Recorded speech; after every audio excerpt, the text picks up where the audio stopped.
Hello, everybody! It has not even been a full week since our last campaign ended that we have come to you live on a Monday night, not to replace our typical Wednesday nights. In fact, we might even re-air this episode, but who controls us but us? We are so thrilled to have you here on this, our campaign 2.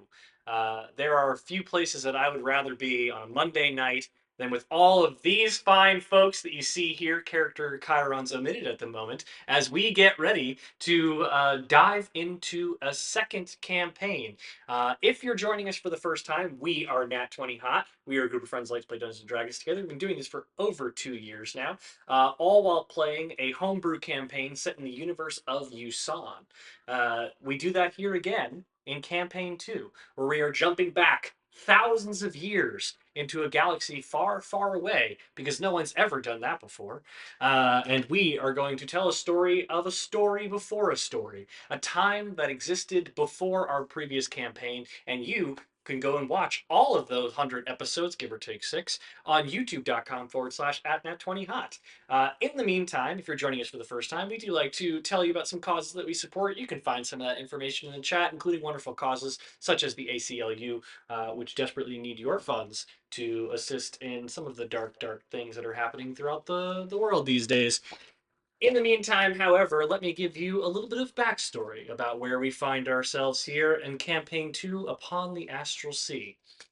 For we find ourselves on the edge of the Xiodan Empire, a storied imperial society that has lasted for nearly 2 millennia at the time of the campaign. Where civilizations and empires rise and fall very quickly on the Astral Sea, the House of Xiodan has stood resolute for the past 2 millennia. It is a period, however, of high change. The growth of the empire has waned in recent years, and under the stewardship of the declared God King Nikolai Xiodan II, and distant colonies are in constant turmoil, while political upheaval and corruption stews in the inner worlds. The line of succession is questionable, but the empire maintains the immortality of Nikolai.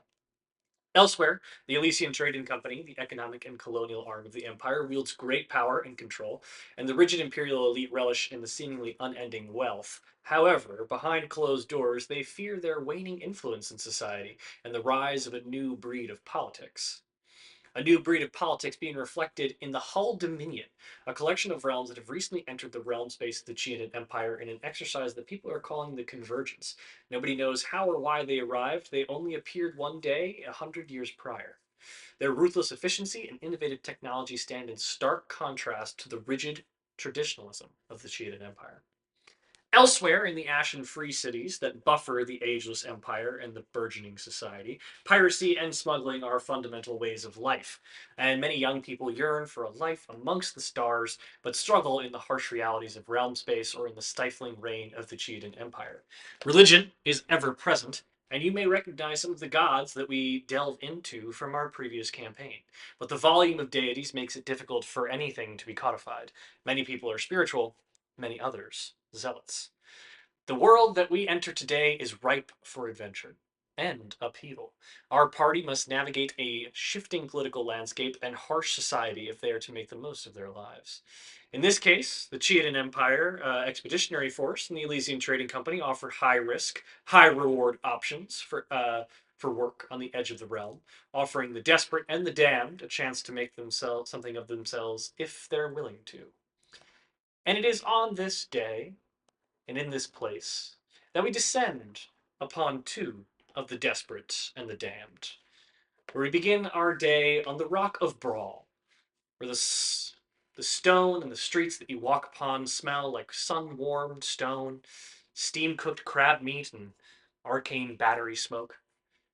And as we walk the arterial paths of the lower docks, the asteroid-based city's rhythm pulses around us, noisily alive, cheerfully indifferent, and always just a bit grimy. Pushing through the crowds as folks hawk about, shouting and peddling their wares, are two individuals.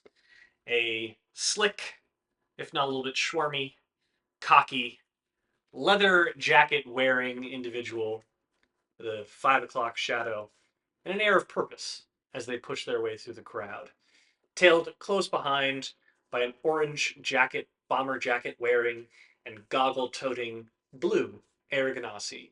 And I will give Rat and Blue an opportunity to introduce themselves. You are on your way at this point in time to the Happy Beholder. Yes. Unless there's anything you'd like to do in the meantime.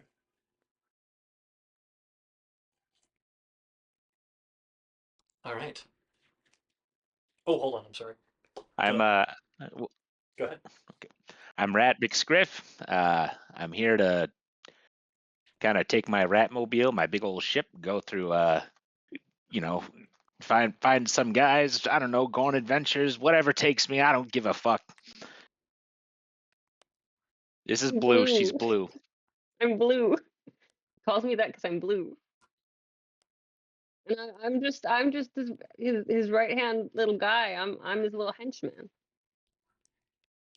All right. As Rat and Blue, you both kind of make your way toward the Happy Beholder after the information that you gleaned last night, or rather earlier this morning. Market stalls are just kind of spilling over with goods, both mundane and bizarre, as you pass your way through the low markets. There are floating crystals that hum, faint tunes to attract buyers. A gift blacksmith is shouting prices from inside a portable forge that they have seemingly popped up. um, as you kind of walk through, you hear folks yelling in any number of languages on this denizen of delights that is the low market on the Rock of Bral. Cuttlefish ink for divining, fresh off the tides. Careful, that box bites. You hear someone kind of starting to pull boxes off of a ship that you push your way past. Blue, you find yourself a little overwhelmed. Rat kind of grabbed you on the way out of your dry dock this morning. Didn't really tell you where you're going or what you're off to go and do, and you're pretty content to just kind of follow along, but you'd also like to get a better sense of what's happening. I definitely got one of those cones of like spiced pecans or whatever. Mhm. I just have a big one of those. Mr. Rat, we Yeah. get a blink dog for the ship. I don't think that would really serve us very well, would it? It would. That's a nice thought. Look, Okay. listen, we're going to the Happy Beholder. I believe it's owned by a man or a kind of head of a man, or he's a beholder. He's got a bunch of eyes. Name's Large Luigi. You'll know him because he looks like a large Luigi, I'd say. Okay. Yeah. So we're looking for kind of like an artifact, like an item. It's dense. It's a black little ball. It's got little guys around it. Is it a Uh, ball or is it an orb or a sphere? it's closer to a ball, I'd say. Okay. That's accurate. Yeah. Like where is it? Is it just gonna be like laying around? No, I have no idea where it's gonna be. Oh, okay. Are we stealing? Are we stealing? No, we're just gonna keep a little low profile. We're just gonna ask around about it. Perhaps We're gonna ask. We're gonna just gonna ask ask. about it. Yeah, yeah, yeah. Well, just follow me, lead. Okay. I'll have the two of you make perception checks as you make your way through the crowded streets. Where are my dice? Okay, okay, okay. Where's a D20 that's not made of rocks? Oh, okay. Oh shit, that was good. Guys, first roll. First roll of the Of the campaign. Oh my game. god. Oh my God. 17. 21. 21. Okay. Dang. The two of you, as you make your way, kind of around the curve of the street, you start to kind of pass under one of the elevated docks, from which spelljammers of every stripe, suspended in mooring fields, almost like ornaments on invisible threads, kind of sit above you. There's a noble skiff flanked by a mirror-winged escort fish gliding slowly overhead as it starts to pass out of Brawl's gravity sphere and into realm space beyond. And then somewhere kind of to the left of you, you hear a bar fight echoing from a tavern called the Leeward Line. And all of a sudden, you just watch as this gnome comes hurtling out, their body like just flung into a barrel right outside, followed by a cacophony of cheers from inside. And just at that point, both of you are able to notice as a group of street kids kind of race by, yelling about the floater found on the lower docks this morning. Um, but they are quickly ushered off by a number of as you're both well aware, there are not really many watch or guards on the brawl, but there on the rock, but there are many hired thugs of which bars, taverns, shops hire to keep the peace, and those kids are quickly shooed off by the hired muscle of the leeward line that attempts to clear the air after hurtling out one of their latest patrons. The farther you go into, given your degree of perception, you are able to note and kind of see the, the signs of casual decay of the lower city. Um, Cracked stones, patched with old ship plating and wood, um, an open maintenance hatch, like quite literally like, leading into the sewers below. And both of you are briefly interrupted by an actual goblin. Cold air for sale! And they pull out a barrel, it's just empty from inside the open maintenance hatch. 5 gold only! Huh? Lady, miss, cold air for sale! No, we're good. We're good. I don't need air Don't need technically a all the good time. deal when you see one. You do She's already blue. You do also pass under a like a illusion. I'm not gonna. I don't know how to pronounce the word. Illusory. How do you say the like? It's like a Illusory. illusory, Illusory? illusory, illusory billboard glitching between an ad for an upcoming opera in the higher district, the upper district, and a bounty. Wanted. High orbit drifter known as Cliff. Do not approach. Rat, you immediately recognize the name. Cliff is one of your least favorite, like people that you know from the biz. Hmm. Hey, Rat, do you know that guy? Yeah, I never heard of him. Cool. Um, all right. Any of you, either of you, stopping anywhere, talking to anyone, or are you just moving straight on to the happy beholder? I got my little cone of nut. Yeah. It's in the nut. Blue, can I have a nut? Yeah. Yeah, I take a nut. And as I kind of plop it in my mouth and start chewing, I'm like, look, okay. Uh, you might have heard people talking about the floater. There's a dead guy. He's around. Anyway, the Oh, I don't think he's item. around. He's dead. Oh well, he's around. His He's still corpse is floating. around. No, Is he yeah, still for sure. floating? He's floating. They might have got him, but I don't know. Look, I don't. So he's the one with the item. We're just trying to find like where the We need to item is find the because it dead wasn't guy. on him. What? Oh, what? It's not on him anymore. He's dead. Oh, okay. But it was on him at one point. And that's what we're trying to find. They don't care who killed him. They just want to find out where the item is. So that's the man. That's the plan, right? Okay. What if it's in him? Yeah, could be. Could be. No real way to tell. I mean, there is. Okay, but we're gonna look for it anyway, right? Okay. Yeah. Any questions? Okay, cool. No.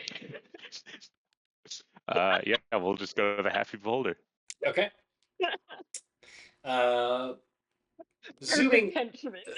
zooming out from our companions as they push their way through the busy streets, passing by a contingent of Vistani silk traders, their red canopied wagons, kind of exhaling a hefty amount of clove smoke into the afternoon air of the rock.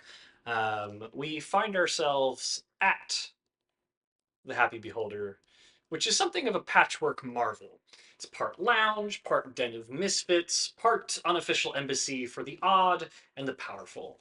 Its curved stone exterior is inlaid with veins of crystal that glow faintly under the brawl's kind of illusion and star speckled light. There is a slow turning metal sign that floats outside, a jovial beholder sipping wine from a teacup, rotating on an invisible arcane anchor. Inside, however, the air is a blend of pipe smoke, citrus incense, and old wood polished by centuries of touch. The layout is quite intimate: rounded booths, floating tables that adjust to eye height, soft magical lighting that responds to the mood or the motion, and subtle cantrips everywhere that ensure that every voice stays private if desired, unless, of course, someone wants to be heard. In the Happy Beholder this afternoon, there's a faint background hum of a flute playing. A bard in the far corner playing a jovial tune, a bit on a simple pan flute, and there's quiet laughter from the back, the clink of glass on stone. The air feels warm, if not a little heavy, like it's been almost enchanted to encourage long conversations and soft confessions. Freyja, as you play on your pan flute, if you'd like to take the opportunity to introduce your character. So, hi everybody. I'm Freya Fairglow. I'm a creation bard. I'm an astral elf.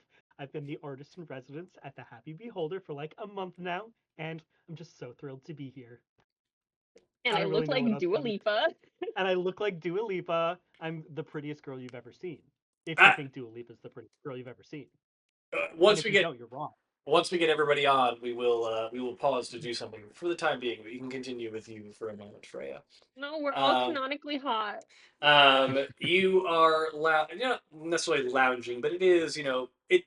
Your shift has quote unquote only just begun. You do live upstairs. You get to rent out a very small room at the Happy Mhm. Beholder, and you've kind of come downstairs, um, blissfully ignorant of the day to come. You're just very content for yet another day at the Happy Beholder, kind of doing and honing your craft. Potentially making a bit more in tips than you did last night. It was a bit of a slow evening at the Beholder. Um, and, you're kind of practicing, but you do know that Luigi does like if you kind of pitch in elsewhere before true guests start to arrive. At the moment, it's the middle of the afternoon. It's still relatively quiet at the Beholder. Is there anything you'd like to do? Once I'm finished with my song, I will take a big bow and thank everybody. I am assuming there's Very polite applause. very faint, like polite applause. Again, very few folks in the bar at the moment. In fact, make a perception check. Another perception check. I haven't even made one. Uh, 13. Yeah, you're able to just doing a quick casual look around the room as you kind of pull yourself up from your flute and listen to the applause. It's definitely dull in here at the moment. You can see something like a halfling navigator lost in a spell book. There are two neogis in the far corner trading story. I don't know. You don't speak their language. They look like they're happy with each other. And there is a silent elf in the far corner wearing mirrored glasses, which is kind of weird for indoors, but you've learned that the Happy Beholder is something of a den for odd behavior. I will approach the bar and I'll go, "Hey Louie, how's it going?" uh, Large Luigi, who is, as you kind of approach the bar and seat yourself, like kind of like hop yourself up onto one of the rotating, like diner esque stand chairs. You look as the massive beholder, this kind of like floating orb of such, but it's just very like veiny and lumpy. And it has a giant eye in the middle of it, and I tried. I tried. I'm sorry. There are a lot of there are a lot of eye stalks that come off of their body, and three of them turn to look at you as the body fully rotates, kind of levitating in the space. Freya, a moment, if you would. I am so glad that you have decided to come and stop by the bar this morning. Uh, I have, unfortunately, some terrible news, but if there is something that you want to share with me first, I will, of course, always I mean, entertain words from your sweet lips, Freya. I was just gonna ask for a white wine spritzer. What's Oh, going on? it is a bit early in the day for my resident bard to be indulging in the Yeah, sweet wines, wouldn't you say? yeah, but it was a long night, so little hair of the blink dog. Yes. Freya, you are the reason that you keep me young. I am so grateful for your presence here at the Happy Beholder. Yes, I will gladly to produce this for you. And they just start like you notice that some of their eyes drift lazily around the establishment. The central one does remain fixated on you, and you do feel something of this odd kind of psionic hum around you as bottles begin to just levitate around and pour into the glass that you're about to drink from. It's still a little unnerving to you. You've become something accustomed to it, given your tenure here at the Happy Beholder. But you know that Luigi doesn't actually physically touch anything, as he doesn't have any hands. So he controls everything with telekinesis around him. And as they are making their drink, their massive eyelid just kind of drifts lazily a little bit. Yes, the bad news. One of last night's patrons, an irregular, one would say, was found dead this morning. Outside the rock. No ship, no signal, just a floating. Well, until he hit the ground very fast. It has caused something of a stir in the lower city. I am regret to inform you that the lower magistrate's watch will be coming by this afternoon. Oh, great. Cops. Yes, it has caused enough of this.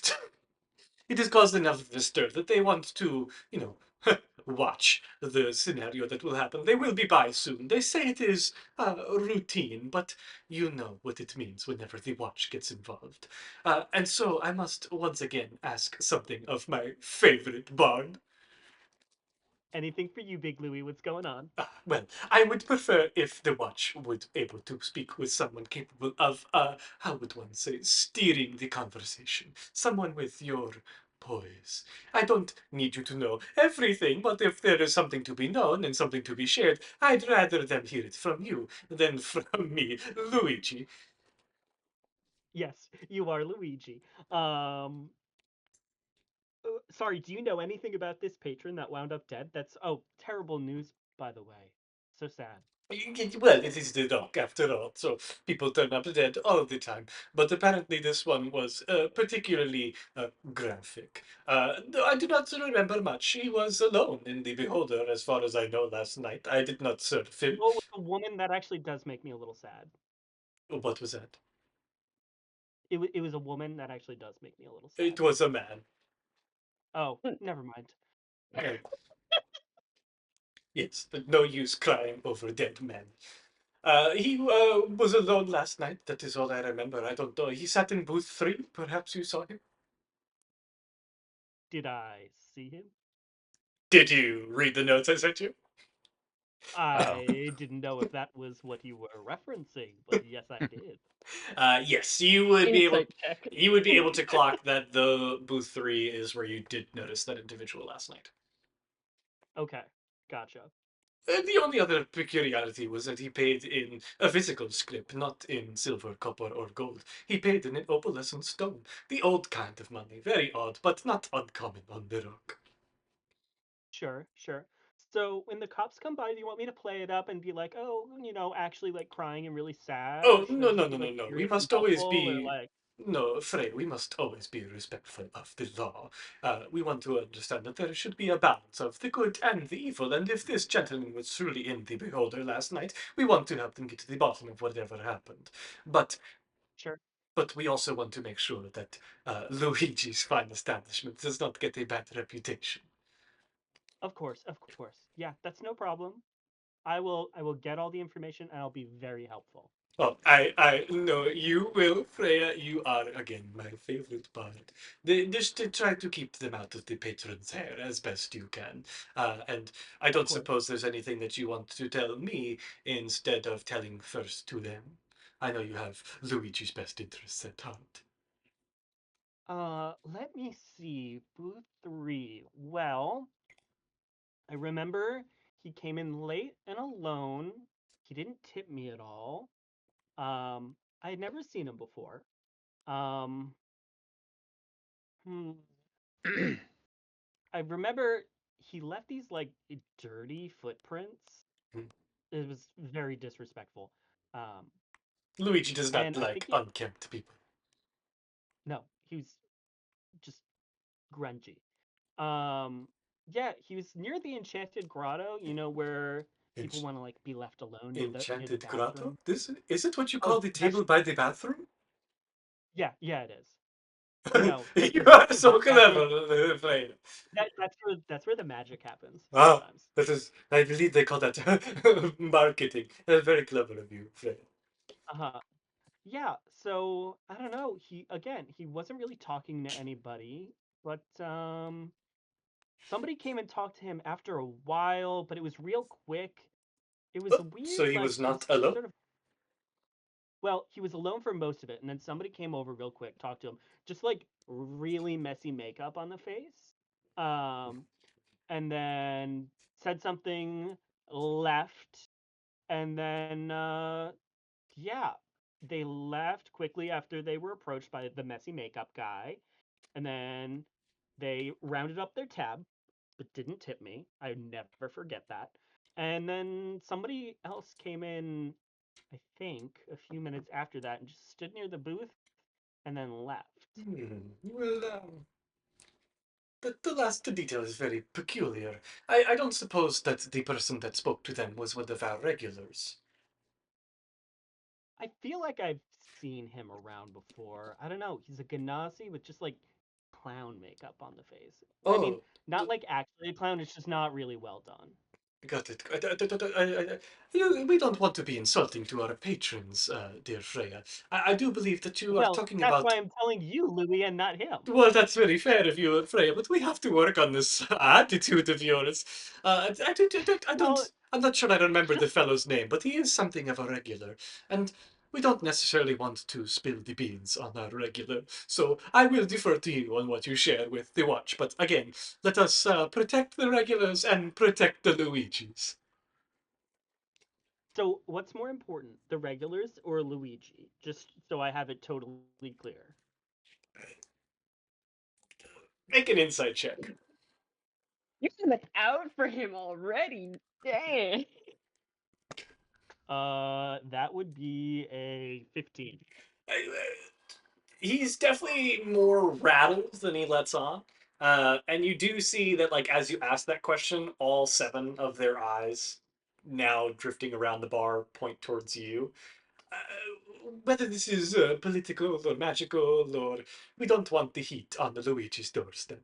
But perhaps we also don't want the heat on our fair patrons. So perhaps you may insinuate to the watch that there was someone who talked to him, but we don't necessarily need to give them all the details, do we, Freya? No, not at all. And but should I mention the other guy, tall, dark, and handsome, who sat there or stood there brooding 30 seconds and then just walked out? Oh, yeah, did you get a good look at them? Okay. I mean, just tall, brooding, and dark. There's some sort of like, I think a glamour was covering his face or something. I don't know. I It's can't very really common see. on the rock. Yes. Well, Um. yes, So I again, don't know. I do not want to lead you one way or the other, but just know that it is very good to cooperate with the authorities and very good to have the Um. Beholder's establishment protected. Do you know who from the Watch is stopping by any chance? It would just be the magistrates the low magistrates watch. I believe there are only three or four of them. I would imagine, given the profile, that Captain Dara would stopping by. Gotcha. Okay. As long as it's not Toby. Well, Toby is fairly new. Yeah. Well, What do you have Toby against and I. Toby? It's Toby had something against me. If you want to be, grotesque about it. Uh, I'm so I don't think I do want to know about that actually, Freya. How about you just go to seeing to cleaning off any of the tables and seeing if any of the guests need anything. Sure thing, Louis. Don't. By the way, I know like it might be imposing, but keep the white wine spritzies coming. Freya, you keep me young. Uh, I um, will What a get up and bitch. start just like cleaning off tables while humming a little bit to myself and making making flirty eyes at different patrons in the bar. okay. Go ahead and make a perception check for me.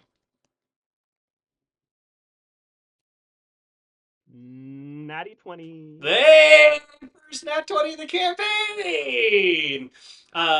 As you step away from the bar and you just kind of like have your white wine in hand, you pick up a tray so you can pick up some things as well on the way around. And you do kind of like your eyes immediately flicker over to booth 3, given the information that you've just learned, which is currently occupied by a lone figure. They are seated there, and given the quality of your perception, you do see a black trench coat hung up on the hook by the booth's seat. What you also see as your eyes kind of scan, you're like, you clock that, and then your eyes begin to scan. You see the painted clown face man who knocks back a beverage and starts to pace over towards booth number 3, which brings us to Evan. Argus, you find yourself situated in the Happy Beholder. The hold on, I gotta change my chirons. There we go. You find yourself situated in the Happy Beholder at something of a calm between tides. It's mid-afternoon. The shimmer light from the starlight outside is kind of refracting through the dome of the ceiling and through some of the enchanted panes that hang from it, casting kind of very slow-moving constellations across the tables. There's faint lull in the conversation. Half the patrons are waiting for their second drink. The other half are hoping for an excuse to stay longer. You scan the room and you see that the booth that you were seated at the night prior, near the back, kind of half curtained by swaths of hung silk that gently sway in the bar's ambient breeze. It's not the most private spot in the Beholder, but it's definitely where people go when they want to be kind of separate from the crowd. And you see that there is a figure there, clean cut, salt and pepper hair, half orc, dressed in light silks and heavy jewelry. He's handsome, distracted, and very obviously waiting for someone to notice him. They have 2 drinks on the table. Feels like a perfect opportunity for you to slide it. If you'd like to introduce yourself. Hello, my name is Argus. I'm an Earth Ganassi, a Gravitary Wizard. I'm here at the Beholder, try my luck, looking for a date. But don't call me, I'll call you. And yeah, uh, struck out last night, so it goes. But here is to tonight, right? Are you introducing yourself to the individual like this? I'm just curious. Um, Or are you going to attempt a different method? no, I'm going to say something else to him. Okay. So you knock back your drink and pace over towards booth 3. It's my lucky day. Drinks for me, right? The figure kind of shifts and look like kind of like clearly they're lost in thought, and they look up at you and uh, yeah, yeah, it is. Why don't you help yourself? And he'll gently kind of nudge it over a dull green finger. So it brings you in? Uh, just passing through. I've come to the Rock every now and then to do business and to meet interesting men. Well, I'm also in the business of interesting men and doing business. Oh, what line of work are you in? Oh, this and that. Uh, Mhm. but might require a second drink if you want a little bit more about that. Intriguing. You're certainly forward. Surprisingly coherent for a mid-afternoon romantic. Mid-afternoon, middle of the night, who cares? Fun is fun. Your accent, I'm not familiar. I've met quite a few people from the Rock, but I would wager a friendly guess that you're not from around here. So what is it? Are you an Imperial on the run or something? Oh, don't worry. You'll have no imperial business with me.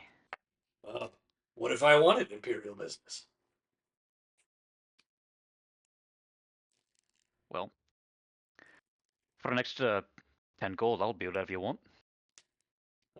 Straight to the money, is that right?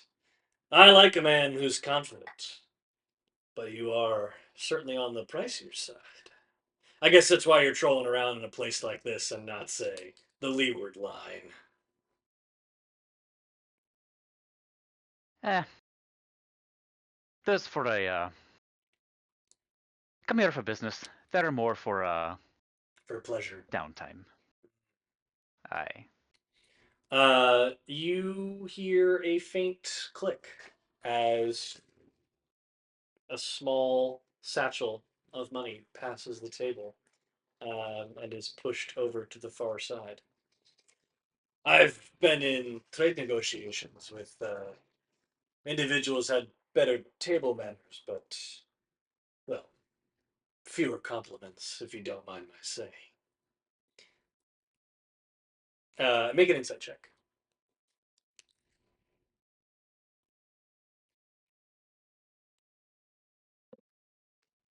8. It's hard to tell. You don't. You definitely seems a little bit uncomfortable as he passes the money over.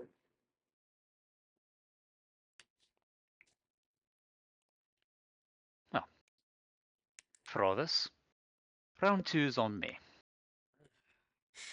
Do you come to the Beholder often?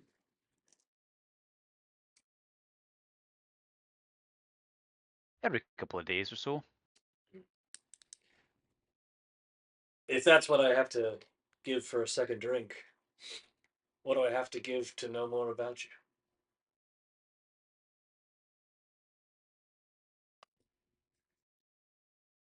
Oh, and said I was the forward one. But, why don't we just, see how the day goes? You haven't even told me your name yet. Where are my manners? Argus still. Dustin. Last name, sir. A little unimportant.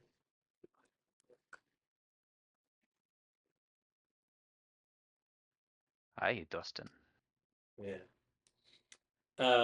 As you are chatting, you kind of lean in and place your elbow on the table to extend your other hand and shake. And you can see the kind of floating candle that hovers over the table flickers pretty brightly. Like all the light in the happy beholder is charmed in some way.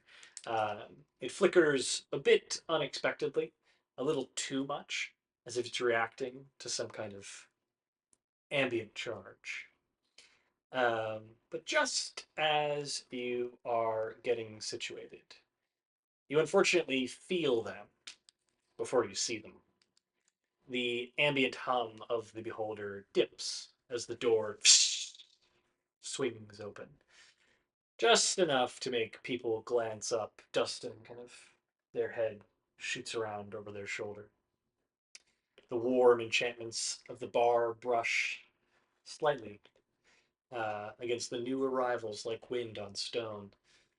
Two members of the Magistrate's watch step inside. They kind of just catch a whiff of brass polish and the cold air coming in from outside. They're dressed in relative gray fineries with a navy trim. Um, the coats look to be something like imperial knockoffs, clearly something that they're attempting to adopt for themselves. I'll have Freyja and Argus make perception checks as they enter.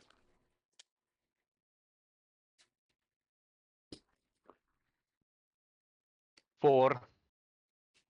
If you say that it's me in rat disguised as cops, I'm gonna poop my pants. It's not.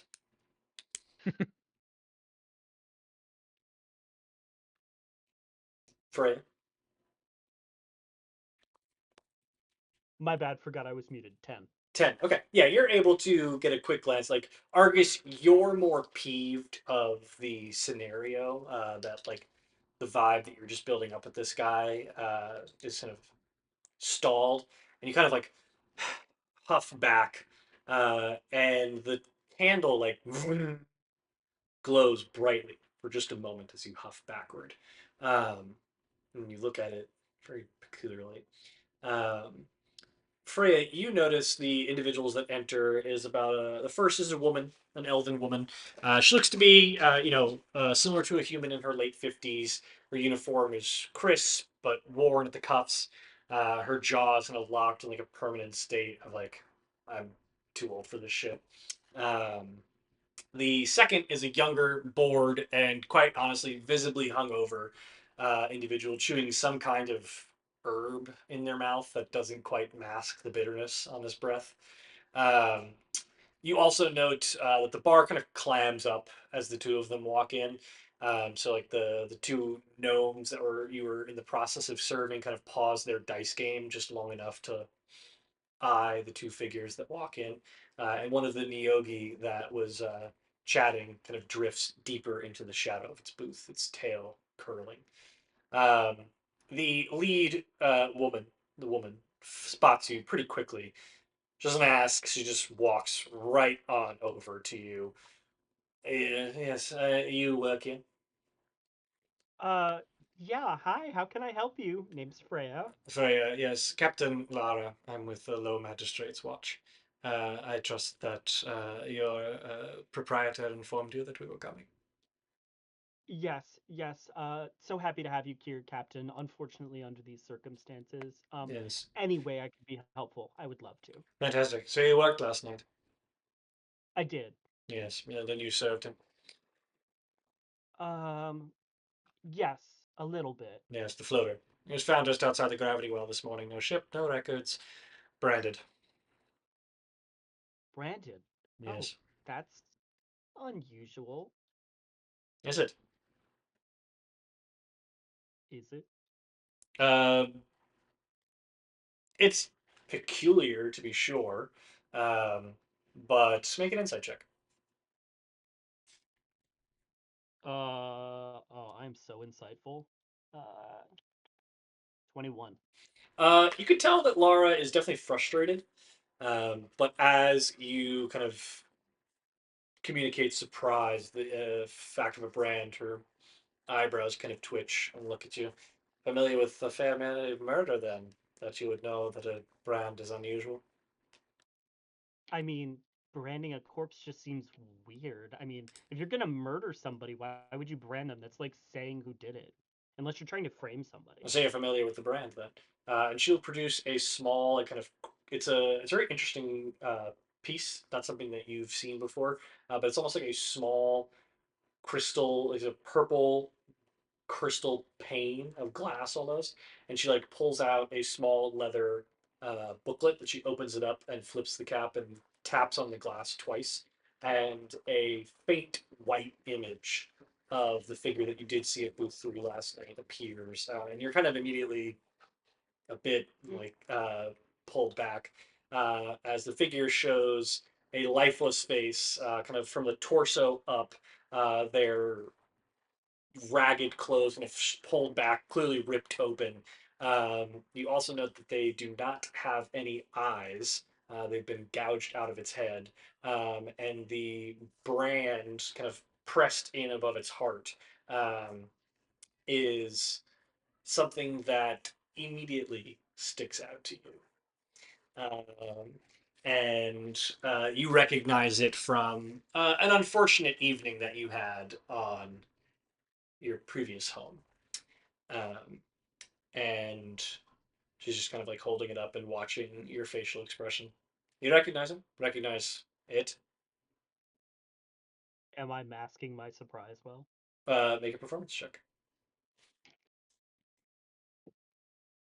I'm so fucking good at this. 25.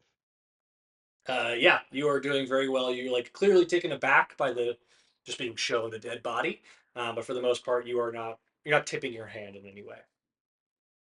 No, that's unusual. I mean, I've never seen I've seen brands before, but it was like, after a wild night out with my girls, like some of them got tattoos, other ones got brands, I'm not just like little interested in hearts your and life stuff. story, actually. Oh, We're doing sorry. the rounds. If you saw him speak to anyone, pass anything, starts trouble, now is the time to tell us, Yes, yes, yes. Miss, Well, he didn't. Oh, Miss, just Freya. Freya Fairglow. That's the name. Miss Fairglow. Yes. Um. Well, Hold on. horrible tipper. Would you make the rounds, get statements from everyone present, take their names to understand where they were, if they were here last Oh, night, and tell them not to leave the rock. To none her. of these patrons were here. You can just talk to me. It's okay. Oh, I'm very sorry, Miss Fairglow. I didn't realize that I took orders from you. We'll do our Well, job, and you'll answer our I'm just saying. questions.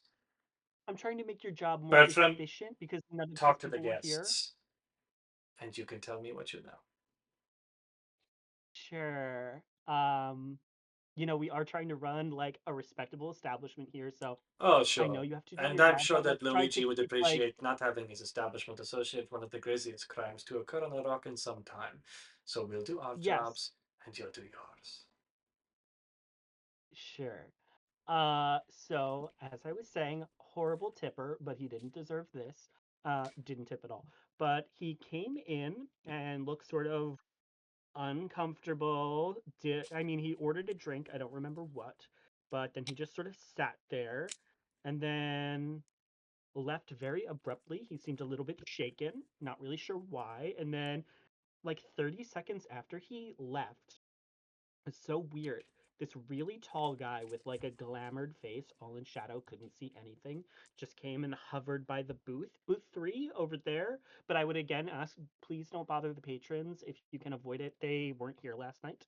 And yeah, he just sort of stood there ominously and then left. It was weird. The whole thing was weird. We'll characterize the circumstances if it pleases you, Miss Freya.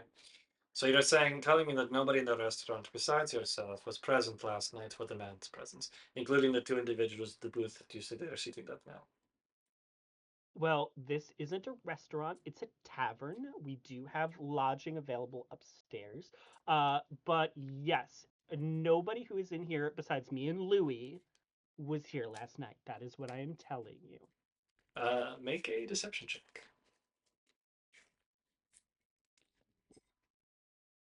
I am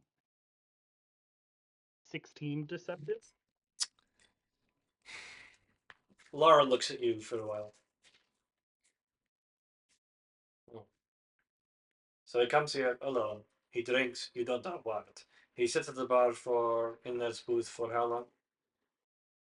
I would say he was there for, well, let's see. Wasn't there for my whole set. I think I finished 3 or 4 so I don't know, maybe like 15, 20 minutes. And during this time, he speaks to no one. Just ordered his drink and drank it and looked very solemn. I see.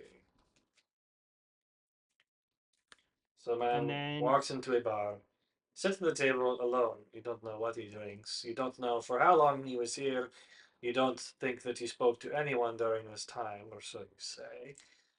The figure leaves in a rush. A figure comes in about a minute later, yes, and stands there ominously. ominously. Define ominously. Just like bad vibes. Just brooding and tall and like, uh, And you're sure it you was it? know? You're sure it was a man? Did you get a raise? No, again, very tall, glamored face. Couldn't see a thing. Wore a trench coat. Is very edgy. Trench But not coat. like that trench coat. It was different. Intriguing. Yeah, it was made of like leather.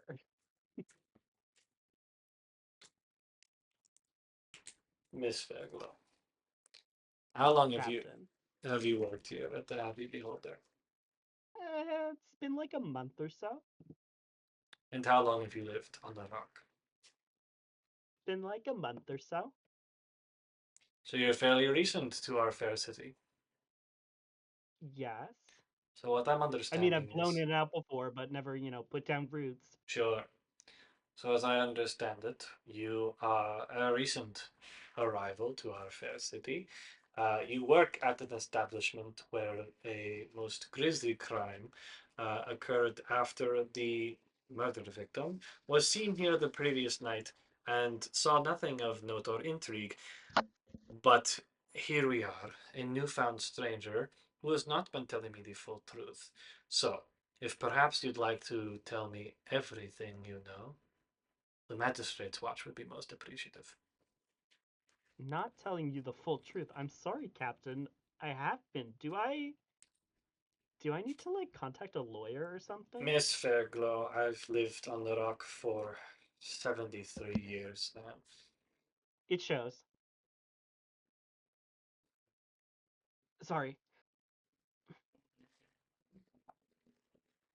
I just think that you might not be very familiar with our customs at this point in time, but the Magistrate only ever wants to do what is good for the people of the rock. And certainly, we would want to ensure that the Happy Beholder remains a happy place for people to go when they want Mhm. a meal or to hear a pleasant tune from a silver-tongued mistress. So if there's anything else that you'd like to tell me, please, now would be the time. Let me see. You know, I think I did remember his drink order. I think he ordered an old fashioned on the rocks. Fascinating. Yes. Bottom shelf whiskey, if I remember correctly. Again, I was sort of serving, but I was also, serving on the stage and performing, so I couldn't like pay super close attention to anybody. Um, but again, none of the people who were in here besides me and Louis were here last night, so And perhaps we'll need to yeah. speak to Mr. Luigi to ensure that we are getting the whole picture. Or wait, you I didn't mean, want us to interrupt your guests.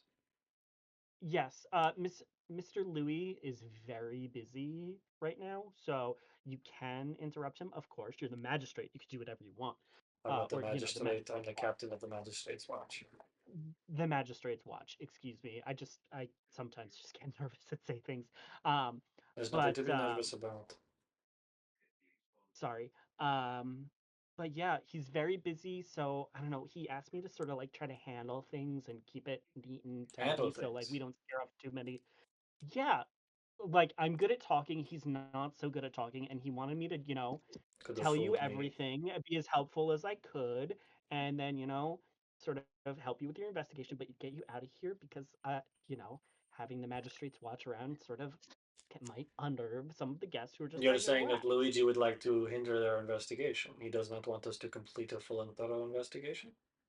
No, he was very busy tending the bar last night. Of course, you could talk to him. He wants to help. He just said, Freya, you're so good at talking. You know so many things. You see so many things when you're up on that stage.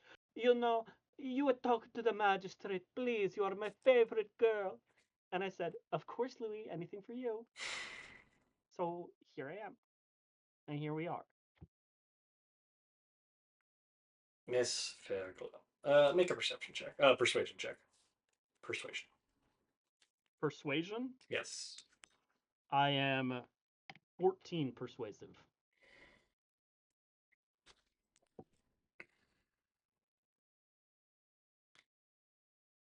Miss Fairglow. Magistrate's watch, Captain. Just gonna click her pen and kind of drop her hands to her side. If you can remember anything else, you know where to find us, I presume. Yeah. Fantastic. We'll finish taking statements from the denizens of the patrons that are here right now, and we'll be on our very merry way. Thank you, I suppose would be the correct term, but know that the sentiment is not real. Thank you. Likewise. And Good luck. she will step away and go join Bertram, who is chewing on their herb as they kind of pace around and get closer to booth 3. Um, Argus, I will have you make a perception check as they approach. 9. Okay.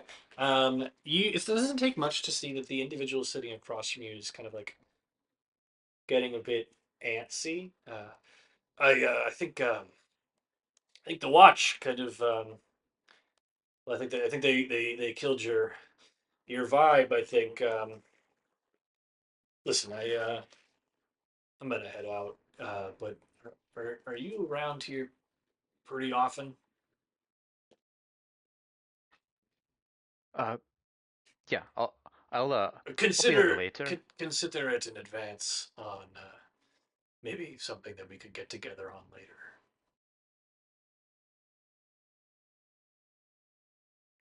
Right, you are. Uh, Oh, and I don't know you, by the way, and all. Much obliged. And they will rise from the table. And as they rise up, thank you for joining us. Welcome to session 1 of our new campaign here.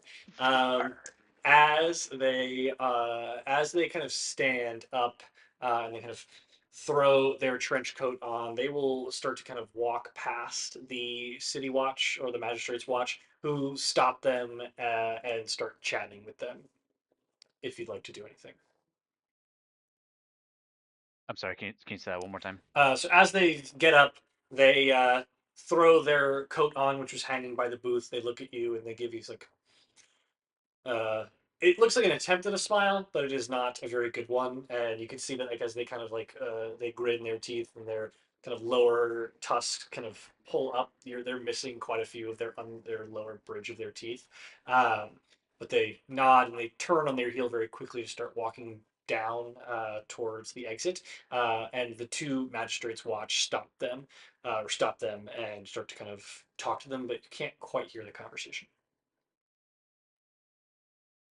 Um, I'm just gonna I'm gonna look at them, and then look at Dustin and be like, "Eh, not my problem," and I'll just kind of pick up my book and hope and try to make myself small so that they don't come looking at me.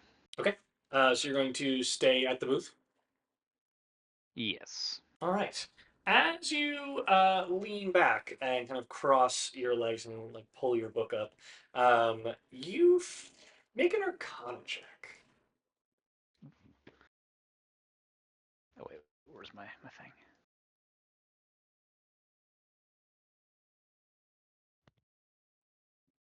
14.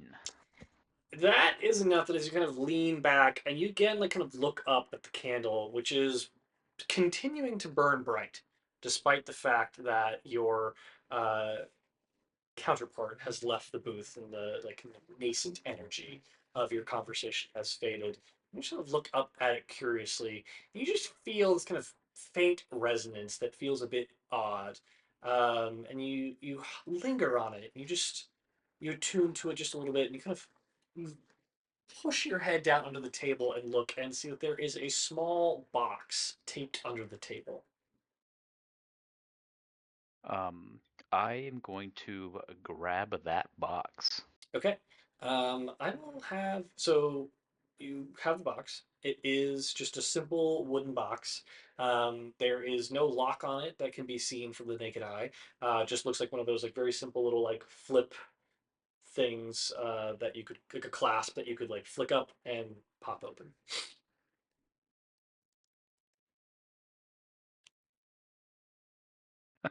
Sorry. Um, I'm gonna uh I'm just gonna pocket it for now. Okay, I'll have you make a sleight of Good, hand you check. gotta ask for consent first. Right. I'll have you make a sleight of hand check.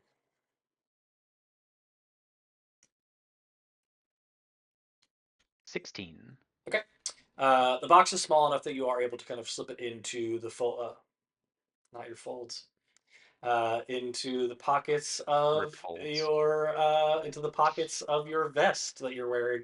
Um, and you just kind of slip it in there, give it a soft pat, and you feel kind of the cool temperature of the box rest into your pocket.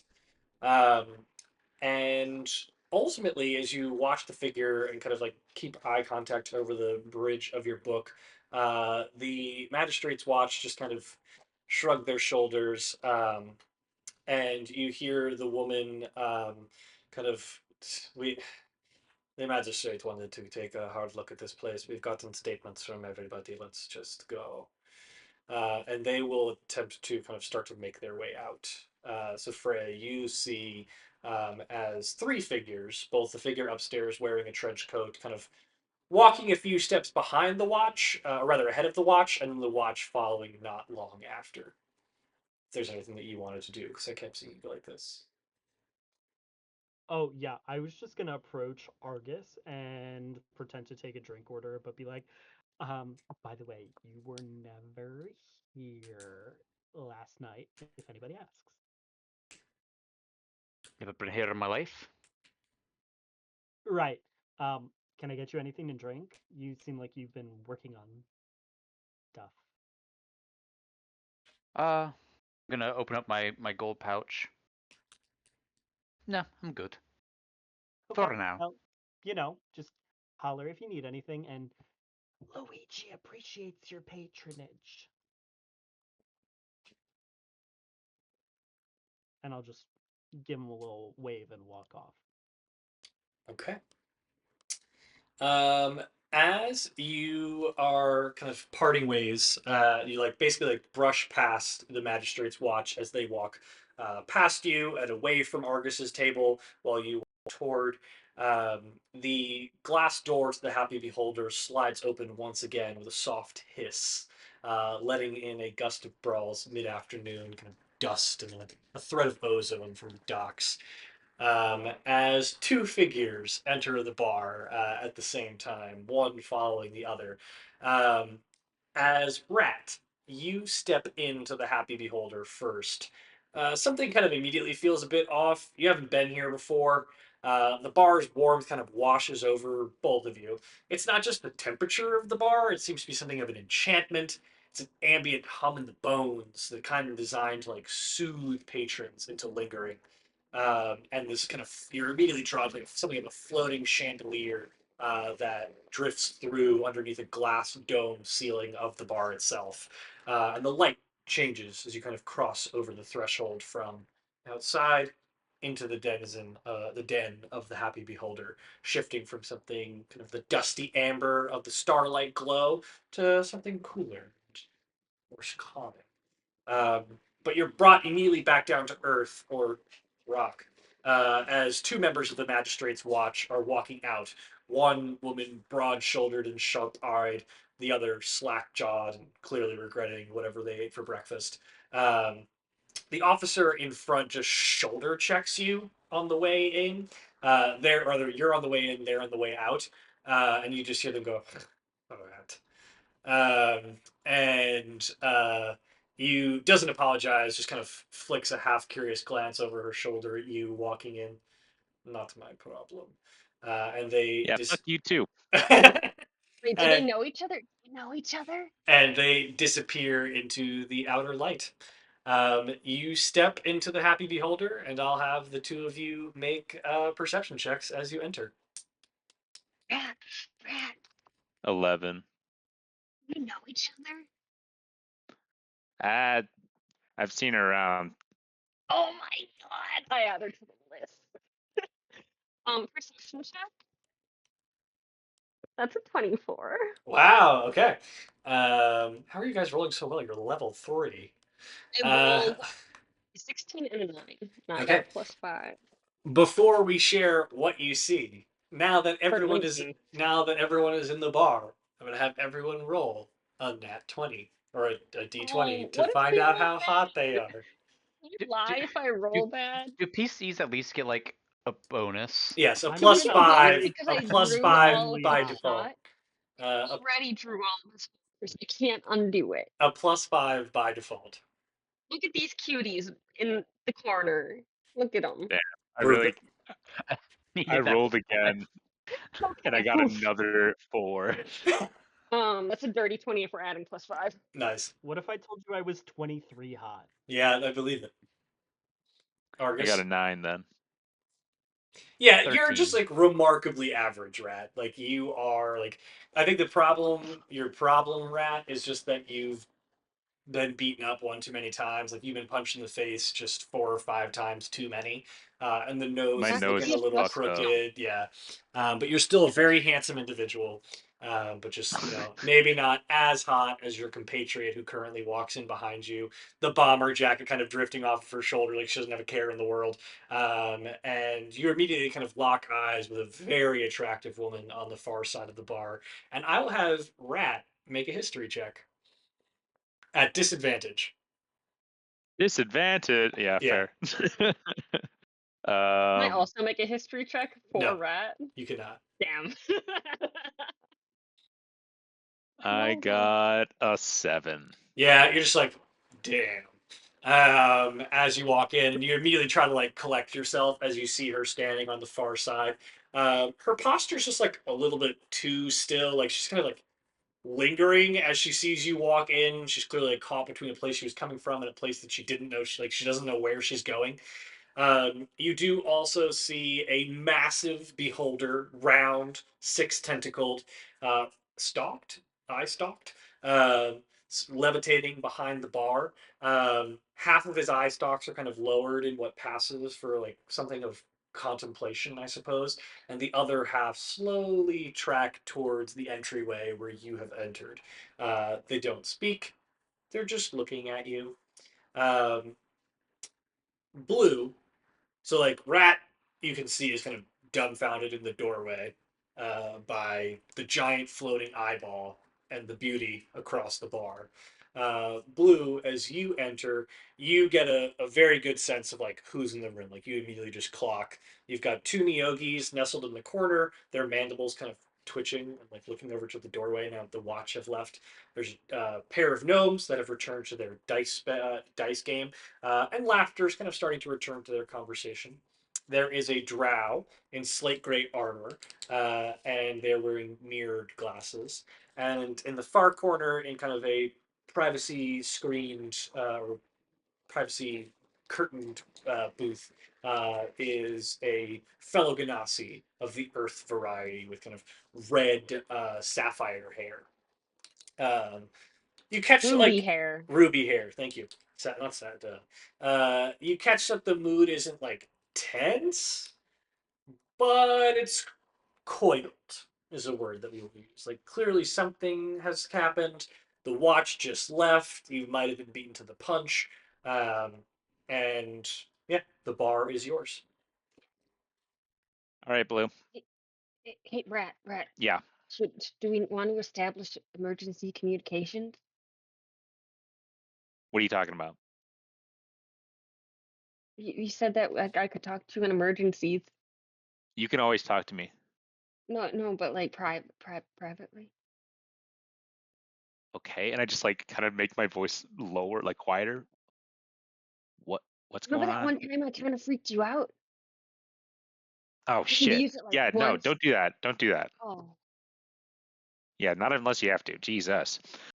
Look, Blue, if you were me and you walked into this bar and yeah. you wanted to get information Huh? about a person, about a regular, right, that was here before, who would you talk to? Bartender. Yeah, that's right. So you talk to the bartender. I'm going to talk to the hottest girl here who clearly also works here. And if you Since you were, could, give me a mojito. I don't know, what do girls like? the Wine? things with sweet and with bubbles. Yeah. Get her one of those too. Okay. Some Okay. And you're paying right because I don't have any money. Yeah, no, I'll pay. And I give her Okay. a couple of gold. Mr. Should we keep a lookout for like people who have like really bulging pockets? Pockets. Um, Like in case they have yeah. a ball. No, that makes sense. If they got the item, it's probably in a Okay. pocket of theirs. Can Yeah. I take it? They do? Just take it. I mean, Yeah. yeah, no, I mean, you got Okay. soft fingers, right? You got the Yeah, I've stolen a lot of your things. Like what? I gave it back though. It was practicing. Don't do that. Okay, Yeah, but if you sometimes go I to the clean bar, them first because sometimes your stuff is really grimy. please don't Okay. touch my shit. Yeah, I'll go and talk to Freyja. Okay. Freya, you kind of put down. You see this individual approaching. Not the first time you've been approached by a man. You like put down the tray and just try to look busy cleaning a nearby booth. I'm polishing that table. Hey, Hi. I can't get over name's this accent. name's McScriff, Rat McScriff. Just coming in your bar of yours here. You're doing Well, what in the bar? not Just my bar, but oh, yeah. but I mean, you seem like you own it. No, that's Mr. Large Luigi over there. Oh, sure. Oh, I get it. The happy beholder. Yeah, he doesn't look very happy. You look happier than he does. Yeah, well, just try to keep a positive attitude and do my best customer service face. Yeah, well, you got a nice smile. Suits you. Thank you, Mr. Rat. Rat Rat. McScriff.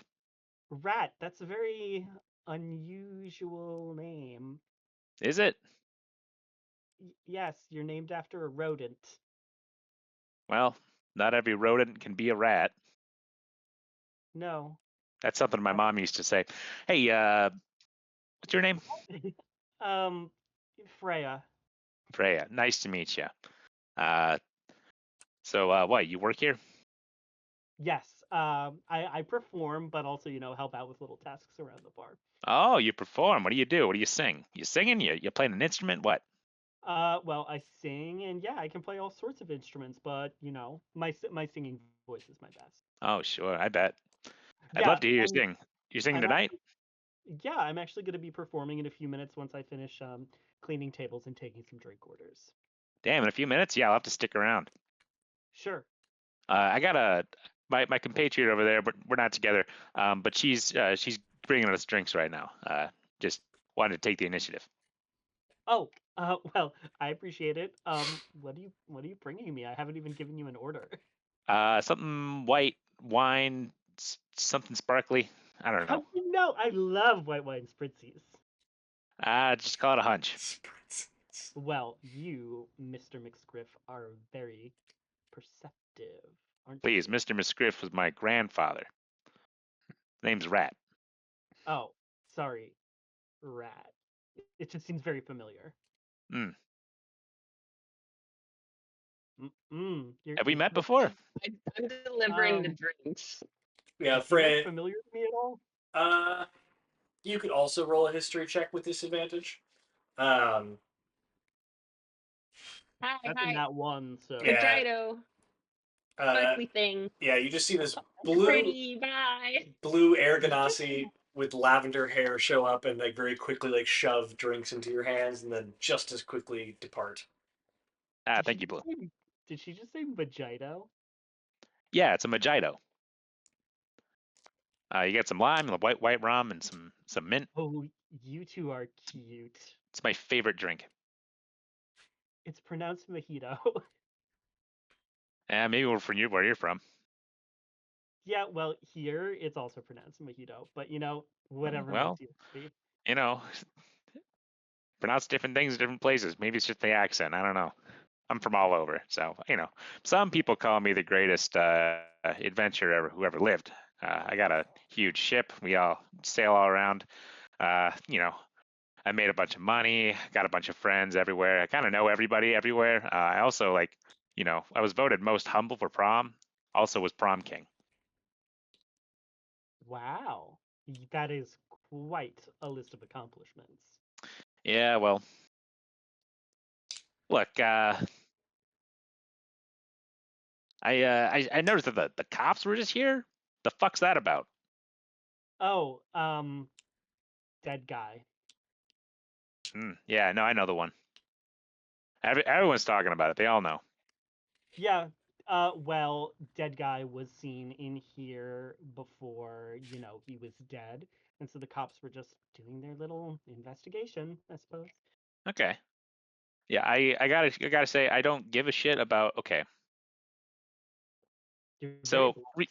reason number one. Sorry, no, I didn't finish my thought. Reason number one, I'm here, right? Talk to you, obviously. Reason number two, I'm here. I am trying to get some information on that guy. I don't really care about him per se, like him. I don't care about the circumstances of his death. I just want to get like, do you know who he was here with, He wasn't if here with anybody? anybody. No, nobody. Nobody. Nobody. Not a person. Not a place, not a thing. Not a noun. He wasn't here with an object or a person. This is one of those times where I just start talking and then I hope that my looks can carry me to the end of the sentence. It's working, but I don't believe you. Oh, well, okay, I don't care. You can All believe right, me, you can not believe me, I'm telling the truth. sure. Where did he usually sit? Well, last night he was at booth 3 where that Sure. guy is sitting up, but I'd ask you, um, please, drink, eat, enjoy yourself. You can even stay if you want, but please don't bother the patrons all that much. Like, we try to run a respectable establishment here. Oh, I wouldn't dream of it. I'm here to watch you anyway.